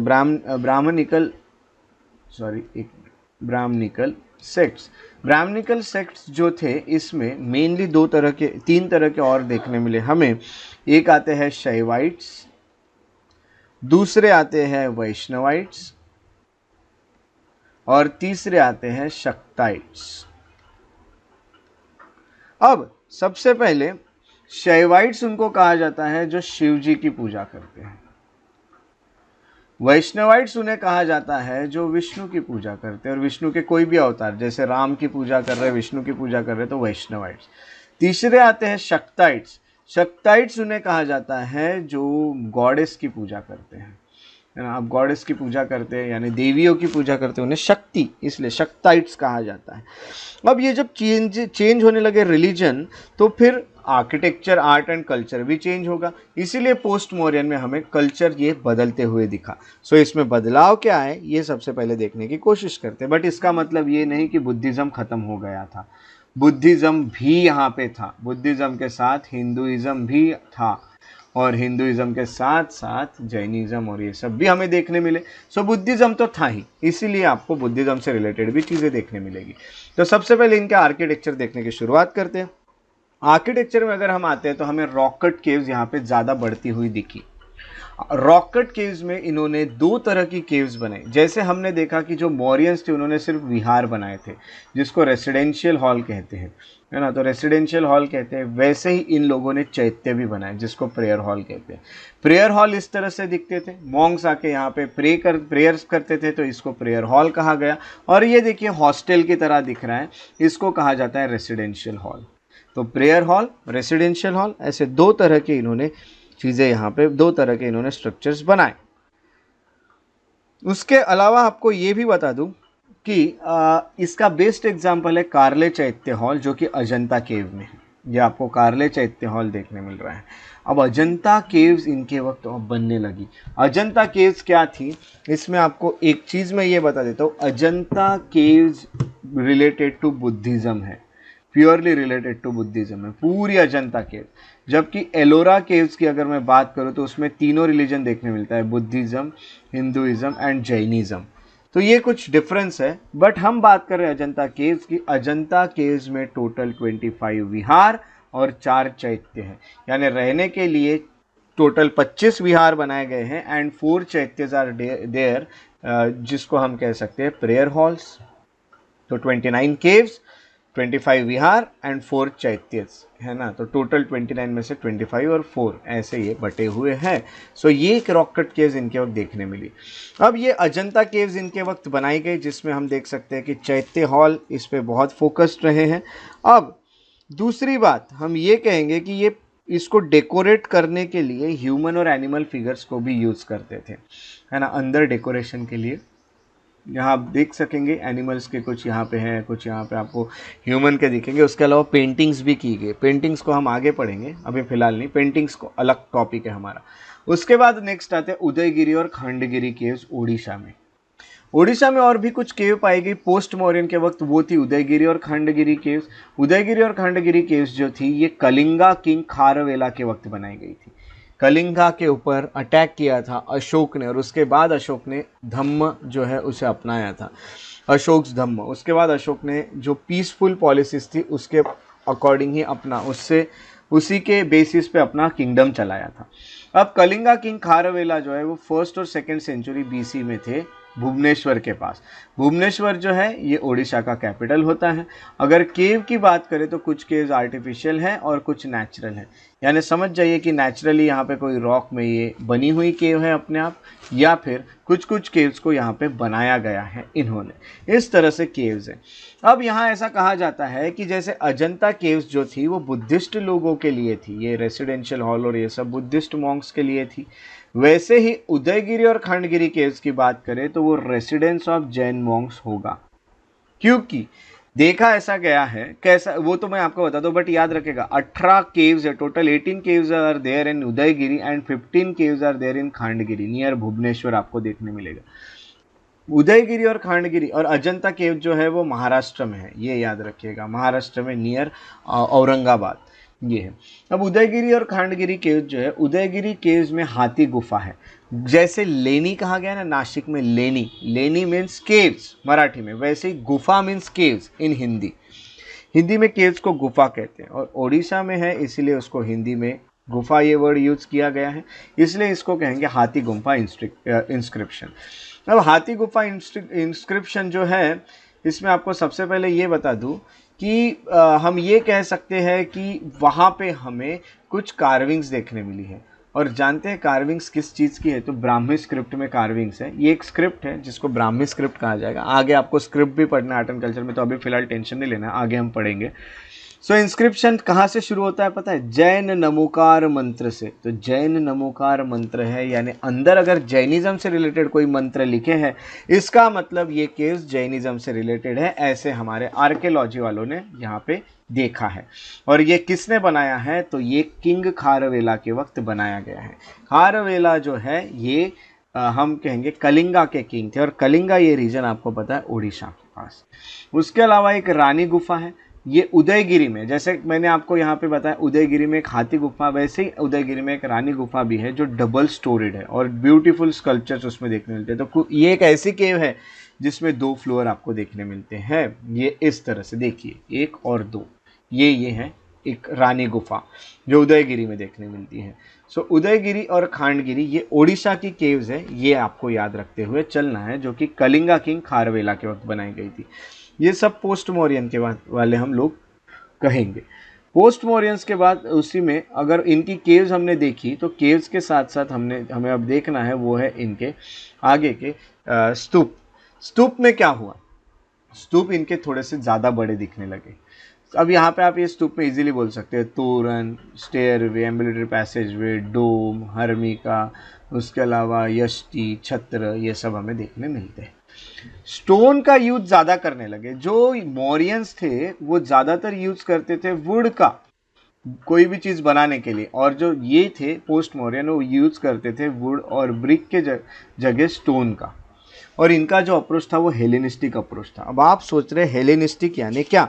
हेलेनिस्टिक का मीनिंग अच्छे से याद रखेगा। हेलेनिस्टिक इन्फ्लुएंस का मीनिंग होता है ग्रीक इन्फ्लुएंस, यानी ग्रीक का जो आर्किटेक्चर का स्टाइल है उसी स्टाइल में बनाया जाता है। ऐसा क्यों कि ग्रीक के आर्किटेक्चर? क्योंकि जब मौर्यंस जाते हैं, मौर्यंस के बाद जो पोस्ट मौर्यन है उसमें इंडो ग्रीक भी आए थे।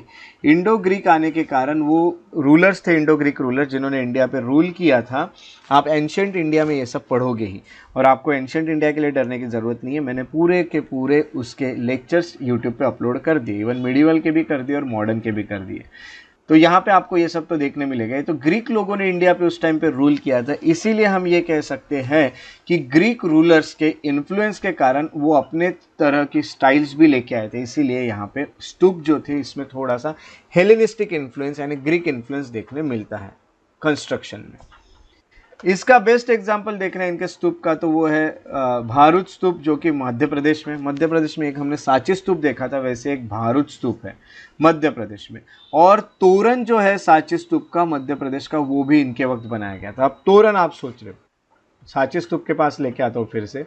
सांची स्तूप जो है, इसमें ये जो पूरा स्तूप होता है इसको बनाया था मौर्यंस के वक्त। बट ये जो तोरण आपको दिख रहा है ना, मौर्यंस ने सिर्फ स्तूप बना के छोड़ दिया था। तोरण जो बनाए गए वो पोस्ट मौर्यंस के वक्त बनाए गए थे। इवन ये स्टोन फेंसिंग भी पोस्ट मौर्यंस के वक्त बनाई गई थी। मौर्यंस ने सिर्फ इतना ही स्तूप बनाया था। तो तोरण यानी गेटवेज ये पोस्ट मौर्यन में बनाए थे। सो पोस्ट मौर्यन के अगर आपको आर्किटेक्चर देखना है तो आप स्तूप, भारूच का स्तूप देख सकते हैं या फिर सांची स्तूप का तोरण भी देख सकते हैं। इस तरह के इनके कुछ यहाँ पे आर्किटेक्चर वाली चीज़ें रही हैं। उसके बाद स्कल्पचर में आए इनके मूर्तियों में। सो मूर्तियाँ सबसे ज़्यादा, इसको तो एकदम इम्पॉर्टेंट याद रखना है, स्टार मार्क वाली चीज़ है। इसके ऊपर डायरेक्टली क्वेश्चन आते हैं किसी भी एग्जाम में। आपको बता देता हूँ, देखो मौर्यन से सबसे ज़्यादा क्वेश्चन, अब हड़प्पा में तो जितनी चीज़ें मैंने बताई उसमें से क्वेश्चन आने के चांसेस है। बट मौर्यन में सबसे ज़्यादा अगर क्वेश्चन पूछने के चांस होते हैं सो वो होते हैं पिलर्स पे, स्तूप पे। और हम कहेंगे पिलर पे हो गया, स्तूप पे हो गया, पैलेसेस पे उतने चांसेस नहीं होते हैं, स्कल्पचर पे भी उतने चांसेस नहीं है। इन दोनों चीज़ों पे ज़्यादा चांसेस है। वैसे ही अगर हम बात करें पोस्ट मौर्यन की, सो पोस्ट मौर्यन में सबसे ज़्यादा क्वेश्चन आने के चांस बनते हैं वो है स्कल्पचर से। स्कल्पचर यानी मूर्तियाँ। अब इनकी मूर्तियों को अच्छे से समझ के लेना है। सो चलिए मूर्तियाँ समझते हैं और मूर्तियों के साथ साथ इनको अच्छे से, स्कल्पचर को अच्छे से समझने की कोशिश करते हैं।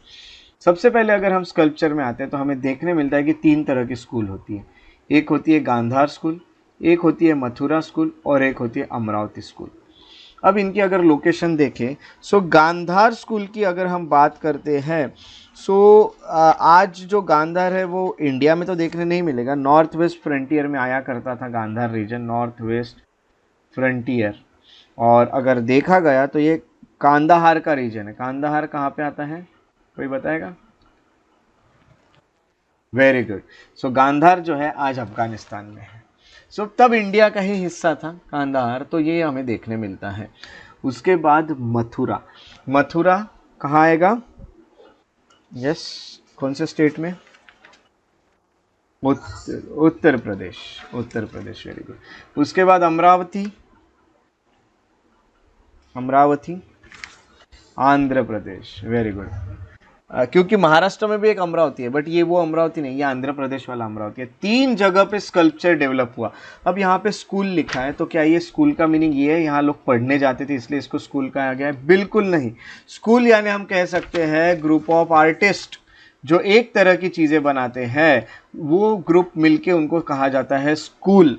तो वो एक ही तरह का आर्ट बनाएंगे, तो गांधार वाले जिस तरह का बनाएंगे इसलिए उन ग्रुप को स्कूल कहा जाएगा गांधार। मथुरा स्कूल को, मथुरा ग्रुप को स्कूल कहा जाएगा मथुरा। अमरावती वाले एक तरह का बनाएंगे इसलिए उनको कहा जाएगा अमरावती स्कूल। अब 3 तरह के स्कूल आपको यहाँ पे पता चलते हैं। तो इनके अब देखिए किस तरह के इनके कैरेक्टरिस्टिक है। सिर्फ आप इस मूर्ति को देखेंगे और जितनी चीज़ें मैं बोलूँगा वो आप याद रखने की कोशिश करेंगे। सबसे पहले मैं आपको ये बता दूँ कि जो गांधार स्कूल थी ये अब हम कहेंगे आज पेशावर के पास आपको पेशावर और अफगानिस्तान के पास ये देखने मिलती है, तो आज इंडिया में तो नहीं दिखेगी, बट उस वक्त इंडिया में इसका स्कल्पचर बनाए गए थे। अगर मैं यहाँ बताऊँ तो ये लोगों में इन्फ्लुएंस ग्रीक दिखता है, क्योंकि ग्रीक लोगों ने वहीं पे रूल किया है। सो मूर्तियाँ बनाने में ये मूर्ति में ग्रीक इन्फ्लुएंस देखने मिलता है, जिसको हम हेलेनिस्टिक इन्फ्लुएंस कहते हैं। ये आपको अच्छे से पता है पहली चीज़। तो इनके इसमें एक्सटर्नल इन्फ्लुएंस देखने मिला है, क्योंकि इनका रीजन ही वो है जहाँ पे ये थे। दूसरी बात ये बताओ कि ये इनको इंडो ग्रीक आर्ट भी कहा जाता है। ग्रीक आर्ट इनको इंडो ग्रीक भी कहा जाता है, क्योंकि इंडो ग्रीक क्यों? क्योंकि इंडो ग्रीक लोगों ने उस एरिया में रूल किया था। दूसरी बात, अब इस स्कल्पचर को देखिए, इसमें जो सैंडस्टोन यूज करते थे वो ब्लूइश ग्रे है। जैसे आपको ब्लूइश ग्रे कोई मूर्ति दिखी, अब आप देखिए मैं आपको बताता हूँ, सबसे मेन पता है आपको आर्ट एंड कल्चर का क्या है। कल जाके आप किसी के साथ स्तूप में गए ना, तो यू कैन इजीली एक्सप्लेन कि ये स्तूप का क्या क्या पार्ट को क्या कहते हैं। आप कभी किसी के साथ विजिट कर रहे हो किसी स्तूप, किसी पिलर पे, तो पिलर पे जाके आप बता सकते हो कि किस चीज़ का क्या मीनिंग है। सारनाथ में जाके आप बता सकते हो। आप एक नॉलेजेबल व्यक्ति बन जाते हो जब आप आर्ट एंड कल्चर पढ़ते हो। वैसे ही आपने कोई मूर्ति देखी, आप तुरंत वो मूर्ति में अगर ब्लूइश ग्रे कलर दिखा, तो पहला आपका ये रहेगा कि वो मूर्ति यानी कहाँ की है, तो गांधार की हो सकती है। हम गांधार को पढ़ रहे हैं, गांधार स्कूल की हो सकती है, क्योंकि उसको ब्लूइश ग्रे सैंडस्टोन यूज किया। दूसरी बात, रिलीजन, कौन से रिलीजन पे ये बनाते हैं, तो ये सिर्फ बुद्धिज्म से ही रिलेटेड मूर्तियां बनाते हैं गांधार स्कूल वाले। उसके साथ साथ कौन से रूलर्स के वक्त आए हैं, तो कुषाण, जैसे हमने देखे ना, सो पोस्ट मौर्यन में कुषाण रूलर्स के वक्त ये स्कूल डेवलप हुई है। एरिया इसका कौन सा है, तो नॉर्थ वेस्ट फ्रंटियर, या फिर हम कहेंगे प्रेजेंट डे कांदाहार का रीजन है जहां पे ये स्कूल बनी। अगला मैं आपको ये बता दूं कि इनके फीचर्स क्या है। फीचर्स अच्छे से देखिएगा। गौतम बुद्ध जो है, फीचर्स की बात कर रहा हूं, ये स्पिरिचुअल स्टेट में आपको दिख रहे हैं, क्योंकि कैसे हम कह सकते हैं कि इनकी आंखें देखिए, ये स्पिरिचुअल स्टेट में है ना, ये कुछ तो भी मेडिटेशन या ऐसा कुछ कर रहे हैं। उसके अलावा हम ये कहेंगे कि उनके हेयर्स वेवी है, स्ट्रेट नहीं है। ये लोग जो हेयर बनाते हैं वो हेयर वेवी होते हैं, ऐसा होता है, स्ट्रेट हेयर नहीं बनाते हैं। तो आप हेयर देख के भी समझ सकते हैं कौन से स्कूल हैं। अगला आप देखोगे तो ऑर्नामेंट्स एक तो बहुत कम होते हैं या फिर बिल्कुल नहीं होते, फीवर ऑर्नामेंट्स। कभी कभी कुछ मूर्तियों में एक्सेप्शंस दिख जाते हैं, बट जनरली मूर्तियाँ ऐसी बनती है, फीवर ऑर्नामेंट्स। उसके अलावा हम कहेंगे कि उनकी जो आईज होती है वो हाफ क्लोज्ड बनाई जाती है, पूरी ओपन नहीं है। इसका मतलब वो मेडिटेशन कर रहे हैं, मेडिटेशन वाली आंखें आपको देखने मिलती है। और इनके हेड पे आपको प्रोटर्बरेंस देखने इस तरह से, ये जो आपको दिख रहा है ना पीछे, ये किसके पीछे लगाया जाता है, जो लोग भगवान होते हैं, है ना। आपको पता ही होगा कि भगवान के पीछे ऐसा गोल बनाया जाता है। तो ये दिखाते हैं कि भगवान, गौतम बुद्ध भगवान है, तो प्रोटर्बरेंस इस तरह से होता है। ये इनके फीचर्स हैं। सो ये फीचर्स जो मैंने आपको बताए, इसको हम एक बार टेबल में देख लेते हैं। जैसे कि मैंने आपको गांधार स्कूल में ये बताया कि ग्रीक इन्फ्लुएंस यहाँ है, हेलेनिस्टिक है, इंडो ग्रीक आर्ट भी कहा जाता है। इंग्रेडिएंट कौन से यूज़ करते हैं, तो ब्लूइश ग्रे सैंडस्टोन ये यूज़ करते हैं। उसके अलावा यहाँ पे मड और स्टको का भी यूज़ करते हुए दिखे हैं। मड का या फिर हम कहेंगे प्लास्टर का भी यूज़ करते हैं, ये स्टको। उसके बाद रिलीजियस इन्फ्लुएंस की बात करें तो बुद्धिस्ट रिलीजन से ही रिलेटेड मूर्तियाँ बनाते हैं। किसके वक्त डेवलप हुआ, तो कुषाण के वक्त डेवलप हुआ है। एरियाज कहाँ पे है, तो ये है नॉर्थ वेस्ट फ्रंटियर या फिर कांधार में। फीचर्स क्या है बुद्धिस्ट कल्चर के, तो ये स्पिरिचुअल स्टेट में है, ऑर्नामेंट्स बहुत कम पहने हैं, योगी वाले पोस्चर में बैठे हुए हैं, आपने देखा, क्लोज हाफ क्लोज्ड आईज है, प्रोटर्बरेंस है जो दिखाता है ओमनीसेंस यानी गौतम बुद्ध भगवान है। ये चीज़ें आपको यहाँ पे क्लियर हुई। क्वेश्चंस कैसे पूछते, यूपीएससी में इसके ऊपर क्वेश्चन पूछे गए हैं और मेंस में भी पूछे गए हैं। मेंस में जो क्वेश्चन पूछा है वो मेंस का क्वेश्चन आपको मैं बता दूं किस तरह से पूछा था। Just a minute. मेंस में क्वेश्चन डायरेक्टली आया था, right about Gandhara school, Gandhara art, हो गया ख़त्म। राइट अबाउट गांधार आर्ट 2007 में पूछा था, खत्म। आपको यही चीज़ें लिखना है। क्या क्या है कि ग्रीक इन्फ्लुएंस हेलेनिस्टिक दिखता है, ब्लूइश ग्रे सैंडस्टोन का यूज़ होता है, कभी कभी मर्ड स्टॉको दिखता है, रिलीजन इन्फ्लुएंस बुद्धिस्ट था, कुशान रूलर्स के वक्त बनाया गया था, नॉर्थ वेस्ट फ्रंटियर में डेवलप हुआ, आज प्रेजेंट डे वहाँ कांदाहार में आपको देखने मिलता है। स्पिरिचुअल स्टेट में वेवी हेयर्स है, फीवर ऑर्नामेंट्स है, योगी पोजिशन में बैठे, हाफ क्लोज्ड आइज है, प्रोटर्बरेंस है, वो दिखाता है कि गौतम बुद्ध ओमनिसेंस या फिर हम कहेंगे ओमनिसेंस या फिर हम कहेंगे कि भगवान दिखाए गए हैं। तो ये सब चीज़ें गांधार स्कूल की हैं जो मैंने यहाँ पे लिखी। और क्वेश्चन बहुत बड़े नहीं, 150 वर्ड्स यानी आपको लगभग आगे पीछे से ही लिखने पड़ते हैं पेजेस में। ये हो गया गांधार स्कूल। गांधार स्कूल के बाद नेक्स्ट स्कूल जो डेवलप होते हुए हमें दिखती है वो है मथुरा स्कूल। अब सबसे पहले इन्फ्लुएंस पे आते हैं। वहाँ पे ग्रीक इन्फ्लुएंस था, यहाँ पे ग्रीक इन्फ्लुएंस बिल्कुल नहीं है। ये जितनी भी ये स्कूल है ये इंडिजेनियसली ही डेवलप देखने मिली है, यानी इंडिया के ही रिलेटेड ये डेवलप हुई है। इसके साथ साथ आपको ये भी बता दूं कि इंडिजीनियसली डेवलप्ड है और इसमें जो मटेरियल उन्होंने यूज़ किया, इंग्रेडिएंट यूज़ किया है वो है spotted red sandstone. Spotted red sandstone का यूज़ करते हैं। ये होने के साथ साथ इसमें रिलीजन कौन से हैं? सो ऑल 3 रिलीजन्स, 3 रिलीजन कौन से थे आपको पता है? बुद्धिज़्म, जैनिज़्म, हिंदुइज़्म, तीनों रिलीजन से रिलेटेड ये मूर्तियाँ बनाते हैं। वो सिर्फ बुद्धिज़्म से रिलेटेड बनाते थे। अगला किसके वक्त बनी है? तो ये भी कुषाण के वक्त ही बनी है। कुषाण के वक्त वो भी बनी थी, ये भी कुषाण के वक्त बनी है। कौन से एरिया आता है? तो आपको पता है मथुरा वाला एरिया आता है। मथुरा के साथ साथ और पास में सोंग करके एरिया है और कानकली करके भी एरिया है, कानकली टीला करके उत्तर प्रदेश में, वहाँ का ये पूरा आता है। अगर हम यहाँ पे आगे और बढ़े तो हम देखते हैं अब इनके फीचर्स अच्छे से देखिएगा। गौतम बुद्ध यहाँ मेडिटेशन में नहीं तो डिलाइटेड मूड में दिख रहे हैं, काफ़ी खुश दिख रहे हैं, हैप्पी मूड में यहाँ पे दिख रहे हैं, स्माइलिंग फेस है। अगली बात, जैसे मैंने यहाँ पे बताया कि आपको पहचान में अगर आना है डायरेक्टली तो आपको जहाँ रेड कलर के देखेंगे, अब ये तो रेड क्लियरली नहीं दिख रहा है क्योंकि ये काफ़ी पुराना स्कल्पचर है, तो यहाँ कहीं कहीं आपको रेडिश कलर दिख रहा होगा बीच बीच में। तो ये पिक्चर खींची यानी क्लिक की गई है बट पिक्चर में उतना रेड नहीं दिख रहा है, तो यहाँ पे रेडिश दिखता है। तो रेड सैंडस्टोन है, रेड दिखा तो समझ जाएगा, डिलाइटेड मूड में दिखे तो समझ जाइएगा।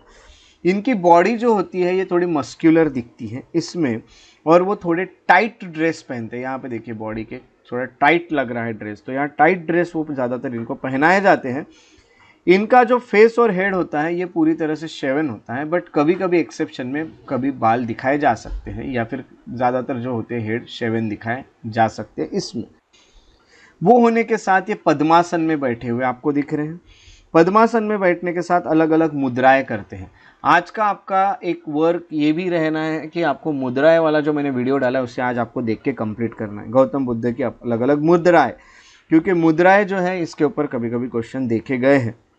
उसके अलावा प्रोटर्बरेंस, ये देखिए पीछे आपको दिख रहा है ये प्रोटर्बरेंस, यानी ये गौतम बुद्ध को भगवान दिखाते हैं। इस तरह से हमें देखने मिलता है मथुरा स्कूल। मथुरा स्कूल जो है ये होती है, यहाँ हमने जो देखा। सो मथुरा स्कूल में आएंगे।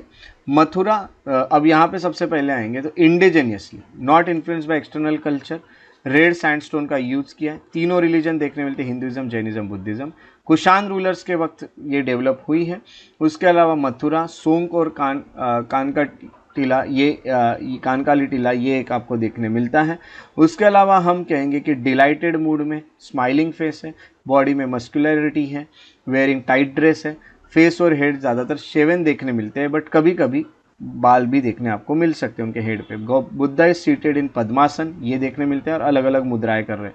मुद्राएं मीन्स हैंड गेस्चर, हाथ से की जाती है मुद्रा। यहाँ देखिए हाथ उतना क्लियर नहीं, बट यहाँ पे आप हैंड गेस्चर देख रहे हैं उनके, ये देखिए ये एक मुद्रा है, भूमि स्पर्श मुद्रा इसे कहा जाता है।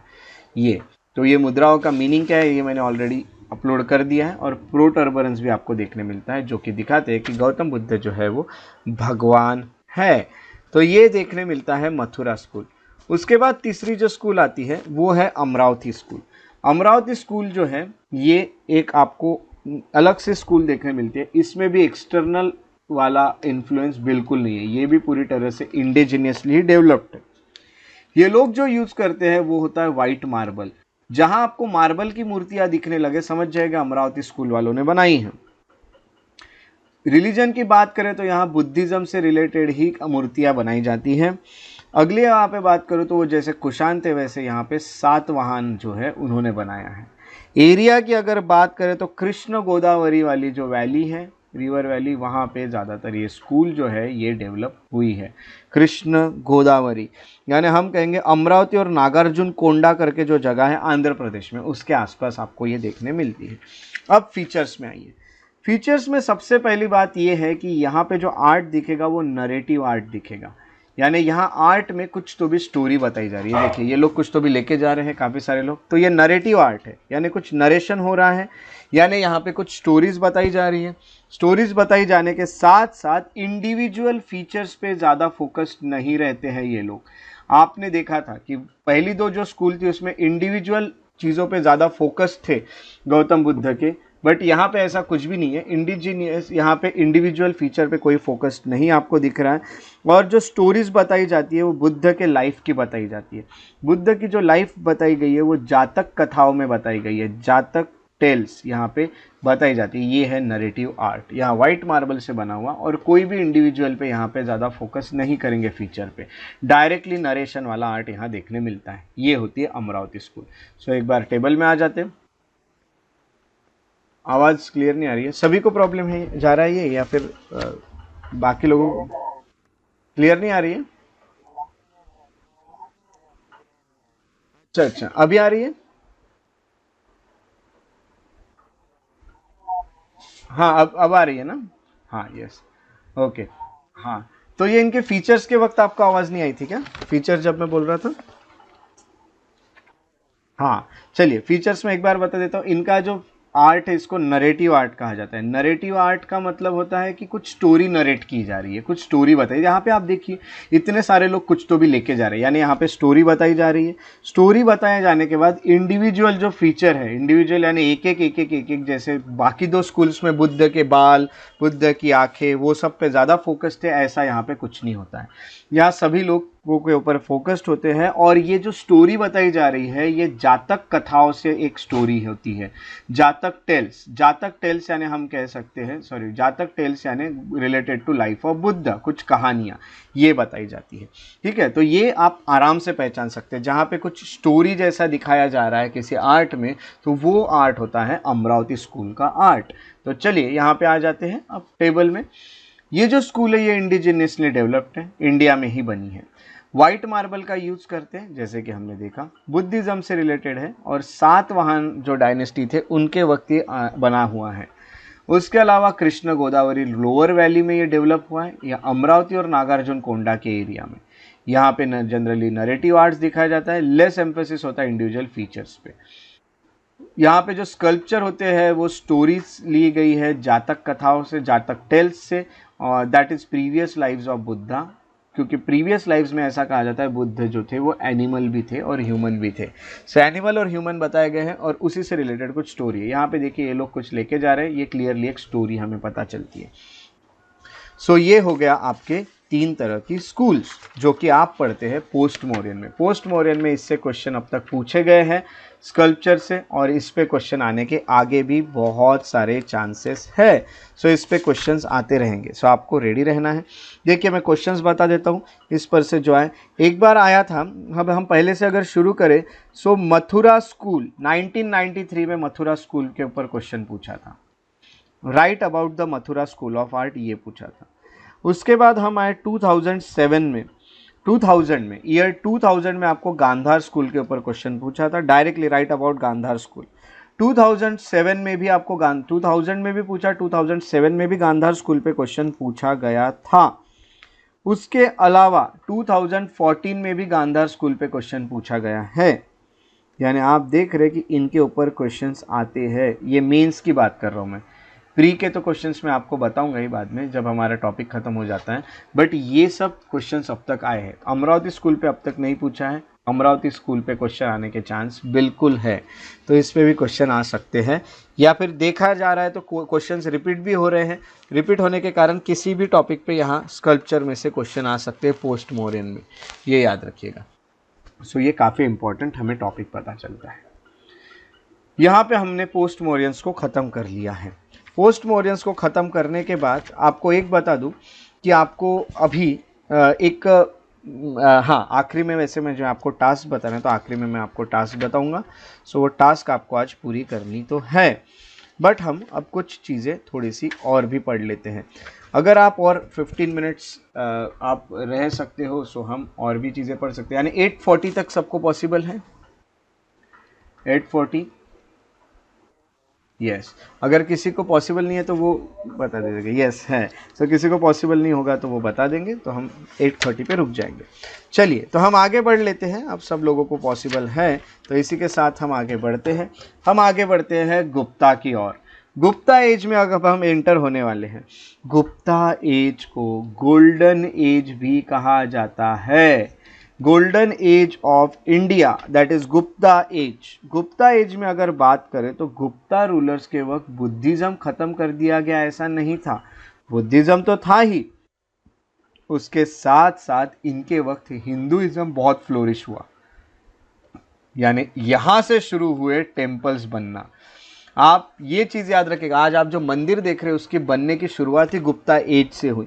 उसके पहले आपको मंदिर कहीं दिखे ही नहीं, उसके पहले आपको स्तूप दिखे, उसके पहले आपको केव्स दिखे, उसके पहले आपको काफ़ी कुछ दिखा, बट आपको बिल्कुल भी कहीं भी, मैं आपको ये बता दूं कि आपको टेम्पल्स नहीं देखने मिले। सो टेम्पल बनाने की शुरुआत ही गुप्ता लोगों ने की थी, ये याद रखना है, ठीक है। सो ये एक पॉइंट है। ओके हाँ यस, कोई कुछ पूछना चाहते हैं? हाँ ओके, सो एक बार चेक कर लीजिएगा सबके मोबाइल म्यूट है क्या? ऑल राइट हाँ। सो चलिए गुप्ता एज में आएंगे। गुप्ता एज में आने के बाद हम यहाँ पे देखते हैं, जैसे कि मैंने आपको बताया, अब यहाँ इंडिया में पूजा करना शुरू हो गया था क्योंकि मंदिर बन गए थे। मंदिर बनने के बाद वर्शिप जो कर रहे थे गुप्ता एज में वो था विष्णु की, जिनको कहा जाएगा वैष्णवाइट्स, शिवा की जिनको कहेगा शैवाइट्स, और शक्ति की जिसको कहेंगे शक्ताइट्स। तीनों की पूजा यहाँ हो रही थी। राम की जो पूजा करेगा उसको वैष्णवाइट कहा जाएगा, लॉर्ड राम की, या फिर हम कहेंगे कि लॉर्ड कृष्ण की जो पूजा करेगा उसे वैष्णवाइट कहा जाएगा। इस तरह से हमें देखने मिलता है गुप्ता एज की शुरुआत। अब गुप्ता एज की शुरुआत आपने यहाँ पे देखी, सो चलिए गुप्ता एज को आगे बढ़ाते हैं। जस्ट 1 मिनट, हाँ 1 मिनट दीजिएगा सर।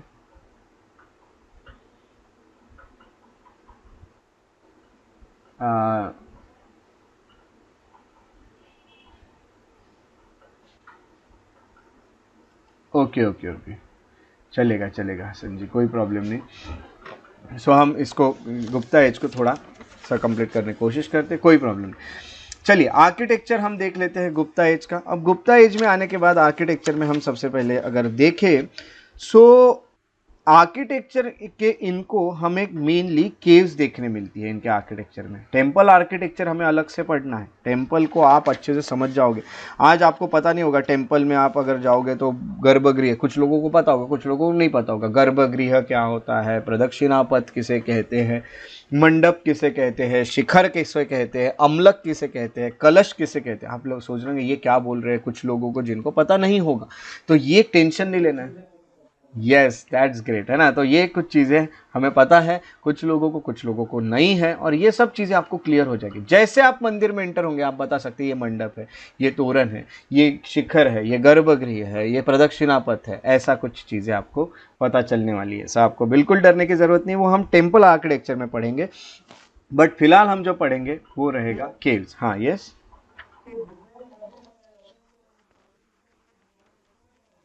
हाँ हाँ हाँ यस, इनको ध्यान में रखते हुए ही बनाया जाएगा, है ना। और ये सब हम देखेंगे, कुछ स्टेजेस में मंदिर का डेवलपमेंट होता है, तो जब हम टेम्पल आर्किटेक्चर पढ़ेंगे तो आपको ये पूरी स्टेजेस पता चलेगी। और आप ये किसी भी मंदिर में जाओगे तो आपको ये सभी चीज़ें वहाँ देखने, यानी सभी कुछ मंदिर में देखने मिलेगी और कुछ कुछ मंदिर में कुछ देखने मिलेगी। सो वो स्टेज के अकॉर्डिंग है, कौन से स्टेज के आर्किटेक्चर से बनाया है ना। तो ये सब पढ़ने के बाद आपको वो पूरा क्लियर हो जाएगा, ठीक है। सो चलिए इनके आर्किटेक्चर की शुरुआत केव्स से करेंगे, और केव्स में के साथ आगे हम टेम्पल आर्किटेक्चर में जाएंगे। सो टेम्पल आर्किटेक्चर में आई थिंक हमें तो कल जाना पड़ेगा, बट आज हम केव्स को कंप्लीट कर सकते हैं। आर्किटेक्चर में जाने के बाद केव्स, अब यहाँ पे इनके वक्त जो केव्स बनी वो अजंता और एलोरा केव्स थी। जैसे हमने देखा कि अजंता केव्स बनाने की शुरुआत ऑलरेडी हो चुकी थी। अजंता केव्स की शुरुआत जो हुई वो एक ही व्यक्ति ने नहीं बनाई। अजंता केव्स ये अगर देखा गया सो बहुत टाइम लगा इसको बनने को। अब देखो यहाँ पे एक कंसेप्ट है, सबसे पहले कंसेप्ट है वो है म्यूरल पेंटिंग्स। म्यूरल पेंटिंग्स क्या है ये बता देता हूँ। इन लोगों ने केव्स के अंदर पेंटिंग्स की। म्यूरल पेंटिंग्स को अच्छे से समझ जाइए, हाँ जो मैं बोलता हूँ। म्यूरल पेंटिंग यानी जो पेंटिंग्स डायरेक्टली वॉल्स पे की जाती है। अगर आप कोई फोटो बना के वॉल पे टंगाओगे तो वो म्यूरल पेंटिंग नहीं होगी। अगर आप वॉल पे डायरेक्टली पेंटिंग करोगे तो उसको हम म्यूरल पेंटिंग कह सकते हैं। वॉल पे कीजिए, सीलिंग पे कीजिए, छत पे कहीं भी कीजिए, बट डायरेक्टली वॉल पे होनी चाहिए, इसको कहा जाता है म्यूरल पेंटिंग। तो म्यूरल पेंटिंग का मीनिंग अभी आपको क्लियर हो चुका है। और म्यूरल पेंटिंग्स आपको बहुत बेहतरीन देखना है तो आपको अजंता और एलोरा जाना पड़ेगा। अजंता एलोरा में इस तरह की म्यूरल पेंटिंग्स आपको देखने मिलेगी जो डायरेक्टली वॉल पे की गई है। अब एक एक केव को पढ़ते हैं। सबसे पहले हम आते हैं अजंता केव्स। अजंता केव्स एक टाइम में नहीं बनी, आपने देखा कि बहुत पहले से बनने उसकी शुरुआत हुई। धीरे धीरे उसको हर व्यक्ति आके कंप्लीट करते रहा। वो केव्स जो है वो ऐसी दिखती है, देखिए ये केव्स है, बहुत बड़ी ह्यूज केव्स। इतना बड़ा पत्थर का कोई पहाड़ है, उसे तोड़ के केव्स बनाई गई है। ये देखिए ह्यूज केव्स। अब ये जो केव्स है इसे कहा जाता है अजंता केव्स। अजंता केव्स ये 200 BC से 650 AD तक बनी है। बहुत लंबे समय इसको लगा है बनने के लिए। टोटल 29 केव्स हैं, ये मैं आपको बता चुका हूँ। 25 विहार और 4 चैत्य हमें यहाँ पे देखने मिलते हैं। फ्रेस्को पेंटिंग यहाँ बनाई गई है। आपको डरना नहीं है फ्रेस्को नाम से। फ्रेस्को क्या होता है मैं आपको बता देता हूँ। फ्रेस्को का मीनिंग होता है, फ्रेस्को पेंटिंग कैसे की जाती है देखो। सबसे पहले फ्रेस्को पेंटिंग ये म्यूरल पेंटिंग्स का ही एक टेक्निक है, म्यूरल पेंटिंग करने की एक टेक्निक है। फ्रेस्को पेंटिंग में सबसे पहले लेयर ऑफ क्ले जो होती है उसमें मिक्स होता है काउडंग, क्ले प्लस काउडंग ये, और उसमें डालते हैं राइस हस्क। राइस जो होता है उसका हस्क निकालते हैं ताकि थोड़ा वाइटिश कलर भी मिल जाता है। सबसे पहले क्ले, उसमें काउडंग डालते हैं, राइस हस्क डालते हैं, इन तीनों चीज़ों को मिक्स करते हैं और उसको एक रॉक पे, इसकी जो पेस्ट है उसको बना के रॉक पे अप्लाई कर देते हैं। इस पेस्ट को रॉक पे अप्लाई कर देने के बाद अब रॉक के ऊपर थोड़ी अलग सी लेयर मिल जाती है। इसके ऊपर अप्लाई करने के बाद इसके ऊपर लाइम प्लास्टर की कोटिंग करते हैं। अब याद रखना इसके ऊपर सबसे पहले क्या लगा, एक रॉक के ऊपर क्ले, काउडंग और राइस हस्क। फ्रेस्को कैसे बनता है ये बता रहा हूँ। उसके ऊपर क्या लगा दिया, उसके ऊपर आपने लगा दिया है अब लाइम का प्लास्टर। अब इसके ऊपर लाइम का प्लास्टर लगा दोगे। प्लास्टर वाइट कलर का होता है क्योंकि आपके कलर्स दिखने चाहिए। वो लगाने के बाद अब जब ये प्लास्टर करने के बाद ये मॉइस्ट होता है, ये गीला होता है, ये सरफेस मॉइस्ट होने के वक्त ही इसके ऊपर पेंटिंग कर दी जाती है। ऐसा करने से क्या होता है कि ये जब सूखता है, when it dried up that lime plaster, so it ड्राइज up along with that colour, और ये पक्का हो जाएगा। मीन्स उसको निकालना थोड़ा सा मुश्किल हो जाएगा क्योंकि वो उसी के अंदर जा चुका है। तो मॉइस्ट होते वक्त ही उस पर पेंटिंग करते, इसे कहा जाता है फ्रेस्को पेंटिंग। सो एक बार फिर से बता देता हूँ। फ्रेस्को अच्छे से याद रखना, आपको म्यूरल पता चल गया है। फ्रेस्को का मीनिंग है क्ले प्लस काउडंग प्लस हम कहेंगे राइस हस्क, इसकी पेस्ट बनाई जाती है। सपोज ये कोई रॉक है, इस रॉक पे पूरी पेस्ट लगा दी जाएगी। पेस्ट लगा देने के बाद लाइम लाते हैं, ये लाइम का प्लास्टर लाते हैं। लाइम का प्लास्टर जो होता है इसको इसके ऊपर पूरा अप्लाई कर देते हैं। अप्लाई करने के बाद ये जब गीला होता है, ये जब मॉइस्ट होता है, उसी वक्त इसके ऊपर पेंटिंग कर दी जाती है। पेंटिंग होने के बाद इसको सूखने दिया जाता है। सूखने दिया जाने के बाद ये इस तरह से दिखने लगता है, जो कि उसके अंदर ही गया है प्लास्टर के, ये समझ जाए क्योंकि वो मॉइस्ट था। तो फ्रेस्को आर्ट ये होता है जो मैंने आपको बताया। अब फ्रेस्को पेंटिंग्स क्या होती है आपको क्लियर है। फ्रेस्को पेंटिंग्स के साथ आपको म्यूरल पेंटिंग्स भी क्लियर है क्या होती है। अजंता केव्स में ये देखा गया है कि जो आउटलाइन है वो रेड कलर से की गई है और यहाँ पे ज़्यादातर इसमें ब्लू कलर अब्सेंट है। अब यहाँ पे जो आपको ब्लू दिख रहा है वो फोटो में वैसा आया है, बट मेनली जो ब्लू कलर है वो अब्सेंट है यहाँ, ये हमें देखने मिलता है। उसके अलावा some prominent sculpture of Ajanta caves अगर देखना है सो ये है महापरिनिर्वाण ऑफ बुद्धा। बुद्धा को महापरिनिर्वाण हासिल हुआ था, यानी उसको कहते हैं फाइनल ब्लो आउट, यानी डेथ, उसको कहते हैं फाइनल ब्लो आउट, महापरिनिर्वाणा। वो होते हुए केव नंबर 26 में दिखा है। टोटल 29 केव्स है, उनको नंबरिंग की है। 26 केव में दिखाया महापरिनिर्वाणा। एक है नागा किंग और उनका कंसोर्ट जो है वो दिखाया गया है केव नंबर 19 में। नागा किंग बैठे और उनका राज्य अभिषेक जैसी कोई चीज़ हो रही है, वो दिखाया जाता है केव नंबर 19 में। ये है अजंता केव्स। ये फ्रेस्को पेंटिंग्स का मैं आपको ये बता चुका हूँ। अब फ्रेस्को पेंटिंग जो है ये आपको ये बता दूँ कि upon freshly laid on wet lime plaster it is closely associated with Italian renaissance painting. Italian renaissance के वक्त ऐसे ही पेंटिंग्स बनाई जाती थी। ये हमें और भी चीज़ें पता चलती हैं। ये देखिए, ये है अजंता केव्स। बहुत सारी केव्स है, टोटल 29 केव्स है। और यहाँ पे पूरी केव्स में हम देखेंगे कि आपको म्यूरल पेंटिंग्स देखने मिलती है जिसको फ्रेस्को आर्ट से बनाया गया है। बहुत बेहतरीन केव्स बनाई गई है।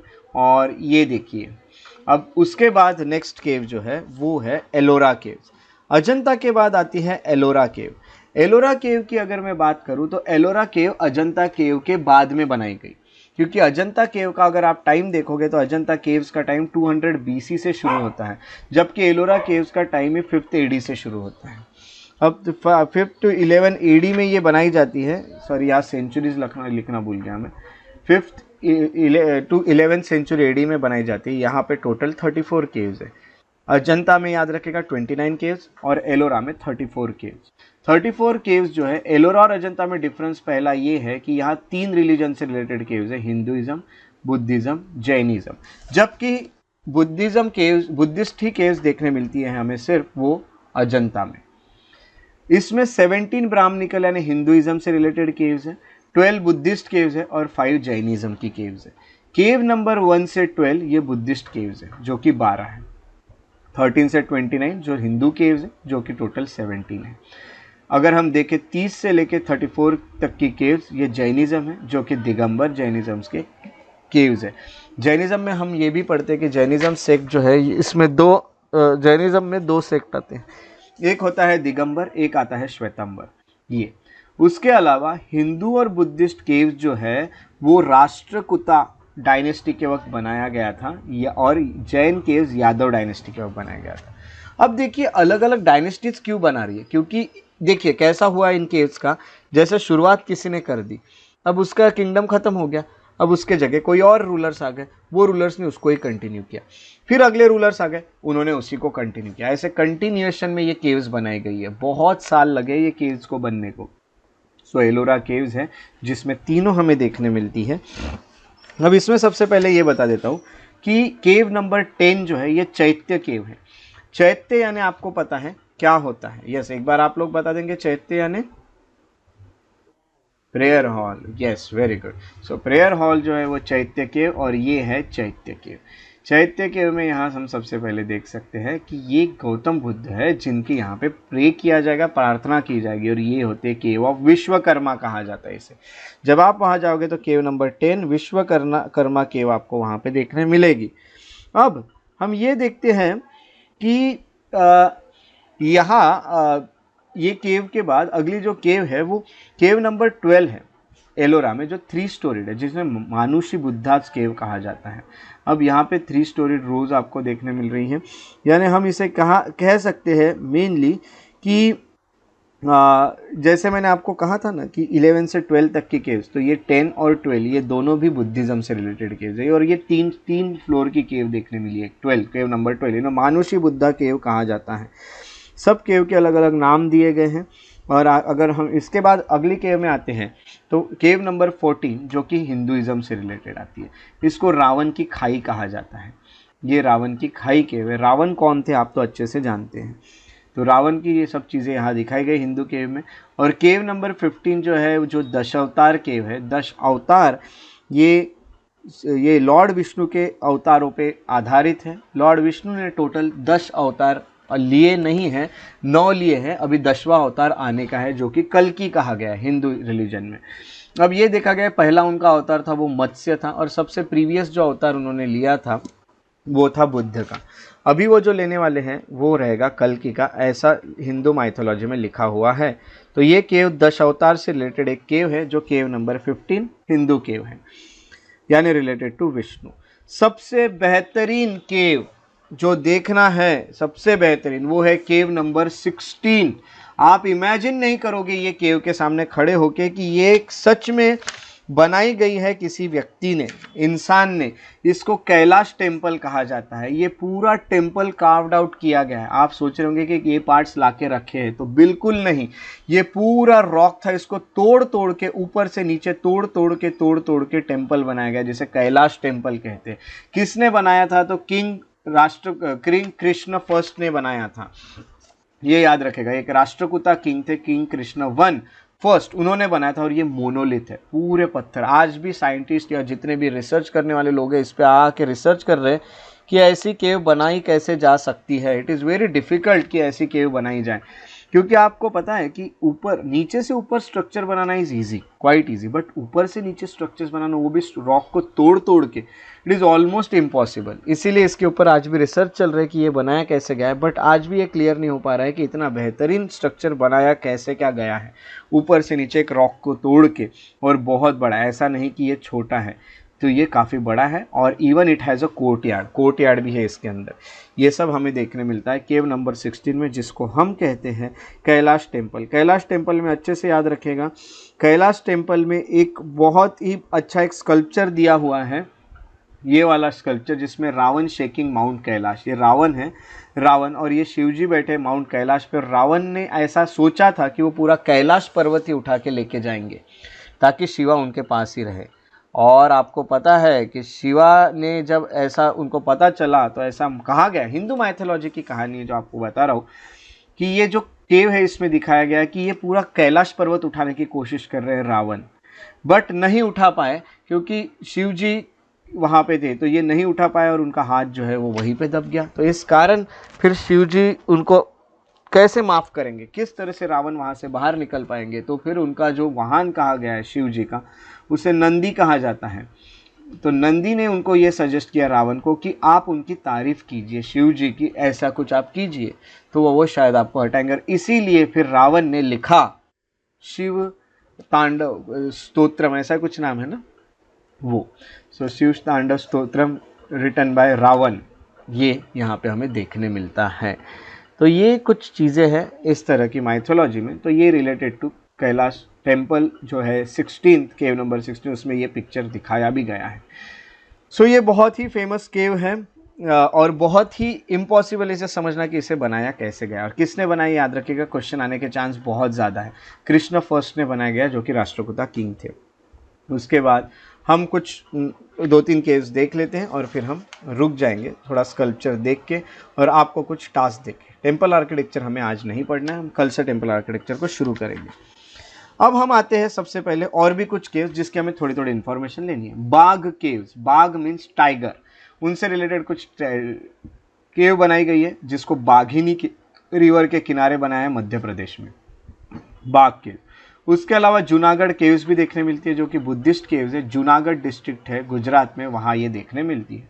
इसका यूनिक फीचर ये है कि यहाँ सीटाडेल है जिसे ऊपर कोट कहा जाता है। सो सीटाडेल भी है, ये भी याद रखिएगा जूनागढ़ केव्स में। तो ऊपर कोट एक ऐसे केव्स है और उसके यहाँ पे ऐसा ऊपर कुछ पोर्शन है जिसको ऊपर कोट कहा जाएगा, यानी सीटाडेल। प्रेयर हॉल के सामने ही है ये। उसके बाद मंडपेश्वर केव जो बोरीवली मुंबई के पास आपको देखने मिलेगी, इसको माउंट पेरिर केव्स भी कहा जाता है क्योंकि ये गुप्ता पीरियड के वक्त बनाई गई थी, हिंदुइज्म रिलेटेड केव्स, बट बाद में इसको क्रिश्चियन केव में कन्वर्ट किया गया ब्रिटिश के वक्त, इसलिए इसको माउंट पेरिर केव भी कहा जाता है, मंडपेश्वर केव को। उसके बाद एक आती है उदयगिरी केव्स। तो उदयगिरी खांडगिरी केव्स अलग है और उदयगिरी केव्स अलग है, याद रखेगा। कभी क्वेश्चन आए तो याद रखेगा उदयगिरी लिखा है या उदयगिरी खांडगिरी लिखा है। उदयगिरी केव ये मध्य प्रदेश विदिशा में है, जबकि उदयगिरी खांडगिरी केव्स ये ओडिशा में है। अब आप लोग मुझे आंसर कीजिएगा, उदयगिरी खांडगिरी केव्स किस रिलीजन से रिलेटेड है? Jainism, very good. और किस किंग के वक्त बनाई गई थी ये बता दिया तो फिर बहुत अच्छा होगा। Kharavela, very good. Kalinga king Kharavela, Kharavela king के वक्त ये बनाया गया था। अब ये जो केव है ना उदयगिरी केव, इसमें आपको ये बता दूं कि ये 5th सेंचुरी एडी में बनाई गई थी अंदर चंद्रगुप्ता सेकेंड, यानी चंद्रगुप्ता गुप्ता डायनेस्टी के थे, उनके वक्त बनाई गई थी। तो हम ये गुप्ता डायनेस्टी की केव्स पढ़ रहे हैं, ये सब गुप्ता डायनेस्टी के वक्त बनाई गई थी। उसके अलावा स्कल्पचर ऑफ वराह, वराह अवतार आपको पता है, वराह अवतार जो है ये विष्णु जी का अवतार है जो कि बोर एक बोर का अवतार उन्होंने लिया था, वराह अवतार। वराह अवतार यहाँ पे दिखाए गए उदयगिरी केव, जो कि विदिशा मध्य प्रदेश में आपको देखने मिलती है। अब आपको दो चीज़ें बता दूं, ये हो गया केव्स के बारे में। तो केव्स में हमने क्या क्या पढ़ा वो देख लेते हैं। सबसे पहले हमने केव्स में अजंता और एलोरा केव्स को पढ़ा, म्यूरल पेंटिंग, फ्रेस्को पेंटिंग को पढ़ा। हमने कुछ केव्स देखी जैसे कि बाग केव, जूनागढ़ केव्स, मंडपेश्वर केव, उदयगिरी केव। अब हम देखते हैं स्तूप। स्तूप के इसमें डिक्लाइन देखने मिला, बट ऐसा बिल्कुल नहीं हुआ कि हिंदू रिलीजन का यहाँ पे डेवलपमेंट हो रहा था तो बुद्धिज्म को खत्म कर दिया गया। स्तूप आज भी बनाए गए, बट स्तूप इस तरह के थे जो कि बहुत यानी ज़्यादा ध्यान देके नहीं बनाए गए थे, तो डेवलपमेंट ऑफ स्तूप में डिक्लाइन देखने मिला। और धामेक स्तूप ये है वाराणसी का जो आपको देखने मिल रहा है। धामेक स्तूप ये है वाराणसी में जो कि आपको डिक्लाइन देखने मिलता है।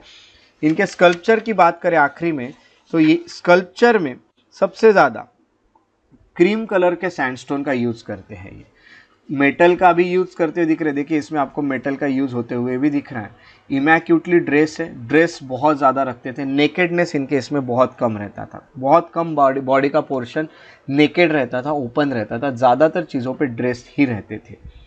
बुद्ध के अराउंड हैलो बनाते थे इस तरह से गोल, ये दिखाता है कि बुद्ध को भगवान मानते थे। अब ये इसके पीछे, ये मूर्ति के पीछे उतना नहीं है क्योंकि ये मूर्ति उठा के रखी है। सुल्तानगंज बुद्ध है, सुल्तानगंज में ये मूर्ति हुआ करती थी। 7.5 फीट लॉन्ग ये मूर्ति है और ये बर्मिंघम म्यूजियम में, आज यूके में ये मूर्ति ब्रिटिश लेके चले गए हैं ये स्कल्पचर। तो इस तरह के स्कल्पचर वो बनाते थे। बट आपको ये भी बता दूं कि गुप्ता पीरियड जो है, इससे क्वेश्चन आने के चांस देखिए कहाँ से बता देता हूँ। गुप्ता पीरियड में चांस क्वेश्चन आने के सबसे ज़्यादा बनते हैं केव से एंड टेम्पल से।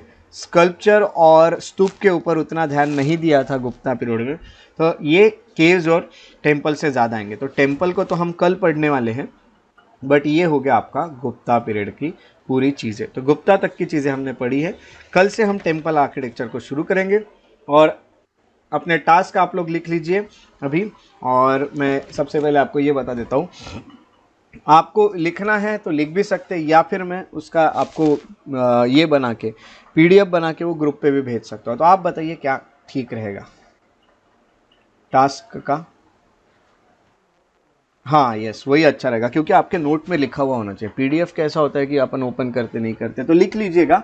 ये तो लिखा है यहाँ पे, ये तो आपका वर्क है, ये तो आपको डायरेक्ट नोट्स में ही मिल जाएगा कि एलिफेंटा केव्स, भाज केव्स, कार्ला केव्स, बेडसे केव्स, जोगेश्वरी केव, कान्हेरी केव, वराहा केव, सीतानवत्सल केव, अहिहोल, बादामी केव, भीमबेटका केव, सोन भंडार केव और बराबर केव, इनके बारे में आपको 4 से 5 सेंटेंस लिखने हैं।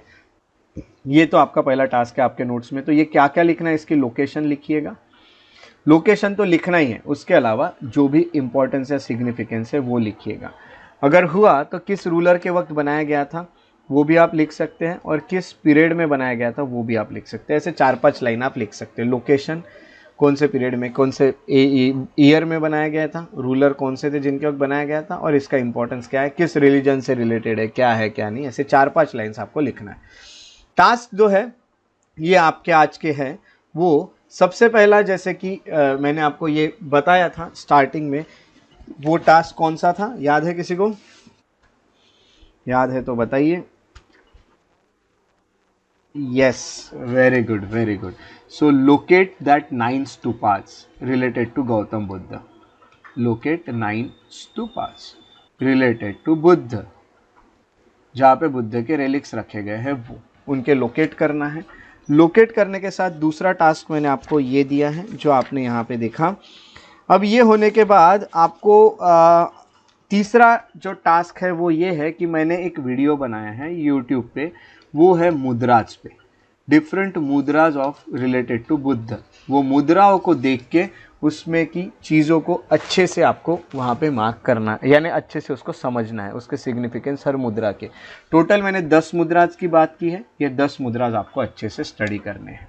तो 9 स्तूप को लोकेट कीजिए, वीडियो देखिए 10 मुद्राज वाला, और उसके साथ साथ ये जो है इनके बारे में 4 से 5 सेंटेंस लिखिए। आपको इतने वर्क तो 15 दिन करने ही पड़ेंगे, तभी आपको परफेक्ट बनना है आर्ट एंड कल्चर में। तो आपको ये सब काम करते ही रहने पड़ेंगे, नहीं तो हम परफेक्ट कैसे बनेंगे आर्ट एंड कल्चर में। सो हमें थोड़ी मेहनत तो करनी पड़ेगी इन आने वाले दिनों में। सो इस तरह से हमने ये चीज़ें यहाँ पे स्टडी की, जो कि आपको यानी बहुत अच्छे से उसको स्टडी अभी करना है और भी। सो उसको रिवाइज करेंगे आप लोग और अच्छे से। सो रिवीजन आप करोगे, आपके नोट्स में आपको भेज दूंगा। उसके अलावा मैं आपको ये भी बता दूं कि नोट्स के साथ साथ आप लोगों को हो सके तो मैं एक ये क्वेश्चंस देने वाला हूँ। तो क्वेश्चंस को सॉल्व करना है आपको, और आंसर राइटिंग के लिए 2 क्वेश्चंस दूंगा। एक क्वेश्चन होगा जो कि हड़प्पा से रिलेटेड होगा, और एक क्वेश्चन होगा जो मौर्यन या पोस्ट मौर्यन से या फिर गुप्ता पीरियड से रिलेटेड होगा। गुप्ता पीरियड से फिलहाल नहीं करेंगे, गुप्ता पीरियड से क्वेश्चन जो होगा वो टेम्पल आर्किटेक्चर पे करेंगे। तो 2 मेंस के क्वेश्चन दूँ या फिलहाल एक दूँ आज के लिए? आपका वर्क देखिए कितना है, एक देता हूँ क्योंकि हाँ, एक आज देता हूँ, कल एक दे देता हूँ, क्योंकि बहुत सारे आपके पहले ही टास्क है। सो एक क्वेश्चन देता हूँ और कुछ एमसीक्यूज सेंड करता हूँ आपको, लगभग 10 एमसीक्यूज सेंड करता हूँ, और वो 10 एमसीक्यूज पे हम कल डिस्कशन करेंगे जैसा टाइम हमारा मिलता है। नहीं भी हो पाया डिस्कशन पूरी तरह से तो आप उसको सॉल्व कीजिए, और जो जो क्वेश्चंस में आपको डाउट आए हैं वो क्वेश्चंस पे हम डिस्कशन कर लेंगे, क्योंकि क्वेश्चन सिंपल रहेंगे, जो हमने पढ़ा उसी के रिलेटेड क्वेश्चंस रहेंगे जो आपको मिलने वाले हैं। सो उसको हम अच्छे से आपको सॉल्व करना है। सो इस तरह से हम ये देखते हैं। तो अभी मैं आपको नोट्स, आपको वीडियो कहाँ मिलते हैं ये तो आपको पता ही चल गया, उसको कैसे ओपन करना है ये भी आपको पता चल गया है। आपको एक लिंक बना के दूंगा आज, जो लिंक से आप डायरेक्टली ज्वाइन कर पाएंगे लेक्चर्स को। दूसरी बात, ये लिंक एक आपको नोट्स अभी भेज दूंगा, और आपको लेक्चर्स जो आज का है रिकॉर्डिंग वो अपलोड हो जाएगी 1-2 घंटे में यूट्यूब आपके जो पर्सनल प्राइवेट प्लेलिस्ट आपके लिए बनाई गई है उसमें। तो आप उसे अपने ही ईमेल आईडी से देख सकते हैं, और टास्क को पूरा करके मुझे सेंड कीजिएगा। और एक टास्क आपने पूरा नहीं किया है वो भी मुझे आज मिल जाना चाहिए, और वो कौन सा है आप लोग ही बता दीजिए मुझे। यस, साइट्स जो है वो मैप पे लोकेट करके मुझे सेंड करिएगा, ब्लैंक मैप पे, है ना। तो ये सब आप टास्क करते रहिए, हम परफेक्ट बनेंगे जल्द से जल्द, हमें यही कोशिश करना है। सो चलिए हम मिलते हैं। हाँ, यस यस, हाँ पूछिए।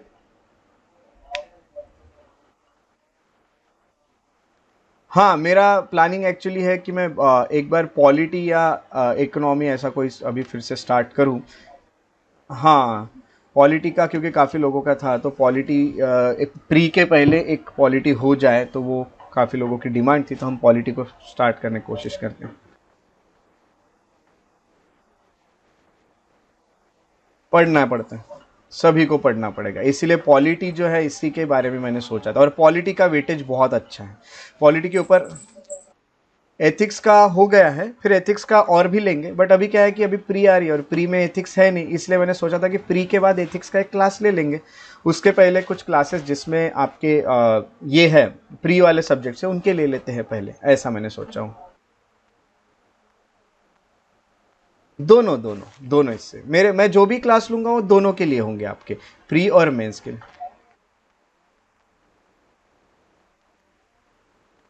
हाँ, आप देखिए, एक तो आप बना सकते हैं अगर आप बनाना है तो, या फिर कुछ ब्लैंक मैप मार्केट में मिलते हैं उनको भी आप कुछ खरीद के लाके उस पर भी लोकेट करके भेज सकते हैं। तो वो आप कैसे भी कर सकते हैं, खुद भी बना सकते हैं या फिर आप मार्केट से भी ला सकते हैं, ऐसा है। हाँ, खुद से बनाओ तो वो तो बेस्ट है, वो तो सबसे अच्छा रहेगा, है ना। तो खुद से बनाएंगे तो बहुत अच्छा है। और एथिक्स का क्लास जो होगा वो हम आगे प्री के बाद वैसे मैंने प्लान किया है तो वो लेंगे, क्योंकि वो प्री में तो है नहीं एथिक्स। सो वो भी होगा। एथिक्स वैसे एक बैच में ले चुका हूँ, और एथिक्स काफ़ी लोगों को अच्छे से उसका फ़ायदा मिला है। सो आप लोगों को भी वो फ़ायदा मिल जाएगा जल्द ही। और अभी फ़िलहाल हम पॉलिटी का सोच रहे हैं, तो पॉलिटी में इसको स्टार्ट कर दूंगा, कुछ समझ जाइए फिर भी 7-8 दिनों के बाद। सो 7-8 दिन तक आप आर्ट एंड कल्चर पढ़ते रहिए, और फिर पॉलिटी को स्टार्ट करेंगे। 2 सब्जेक्ट साथ में हम पढ़ सकते हैं फिर, ठीक है। इवनिंग में, हाँ वही मैंने वैसा ही सोचा, एक मॉर्निंग और एक इवनिंग। ओके, सो हम फिर मिलते हैं कल फिर से। तब तक अच्छे से प्रिपेयर करके रखिए हर चीज़ को, और अच्छे से आपके टास्क को पूरा करके मुझे सेंड करते रहिए मेरे इस पे, मेरे नंबर पे, व्हाट्सएप पे। और आपको मैं क्वेश्चंस भेज रहा हूँ कुछ, उसको भी आंसर लिखिए उसके, और एमसीक्यूज भेज रहा हूँ, उसको एमसीक्यूज के आंसर सॉल्व करके मुझे सेंड कीजिए। जैसा कैसे लिखना है आपको, 1 का ए है या बी है, सेकेंड का 2 ए है या बी या सी या डी है, वैसे आपको उनके सामने नंबर्स लिख के भेजना है मुझे। और मैं आपको फिर थोड़ी टाइम बाद आपको आंसर की सेंड करूँगा उसकी, ठीक है। तो आप आंसर सॉल्व करके मुझे भेजिएगा, ठीक है। तो मिलते हैं हम कल।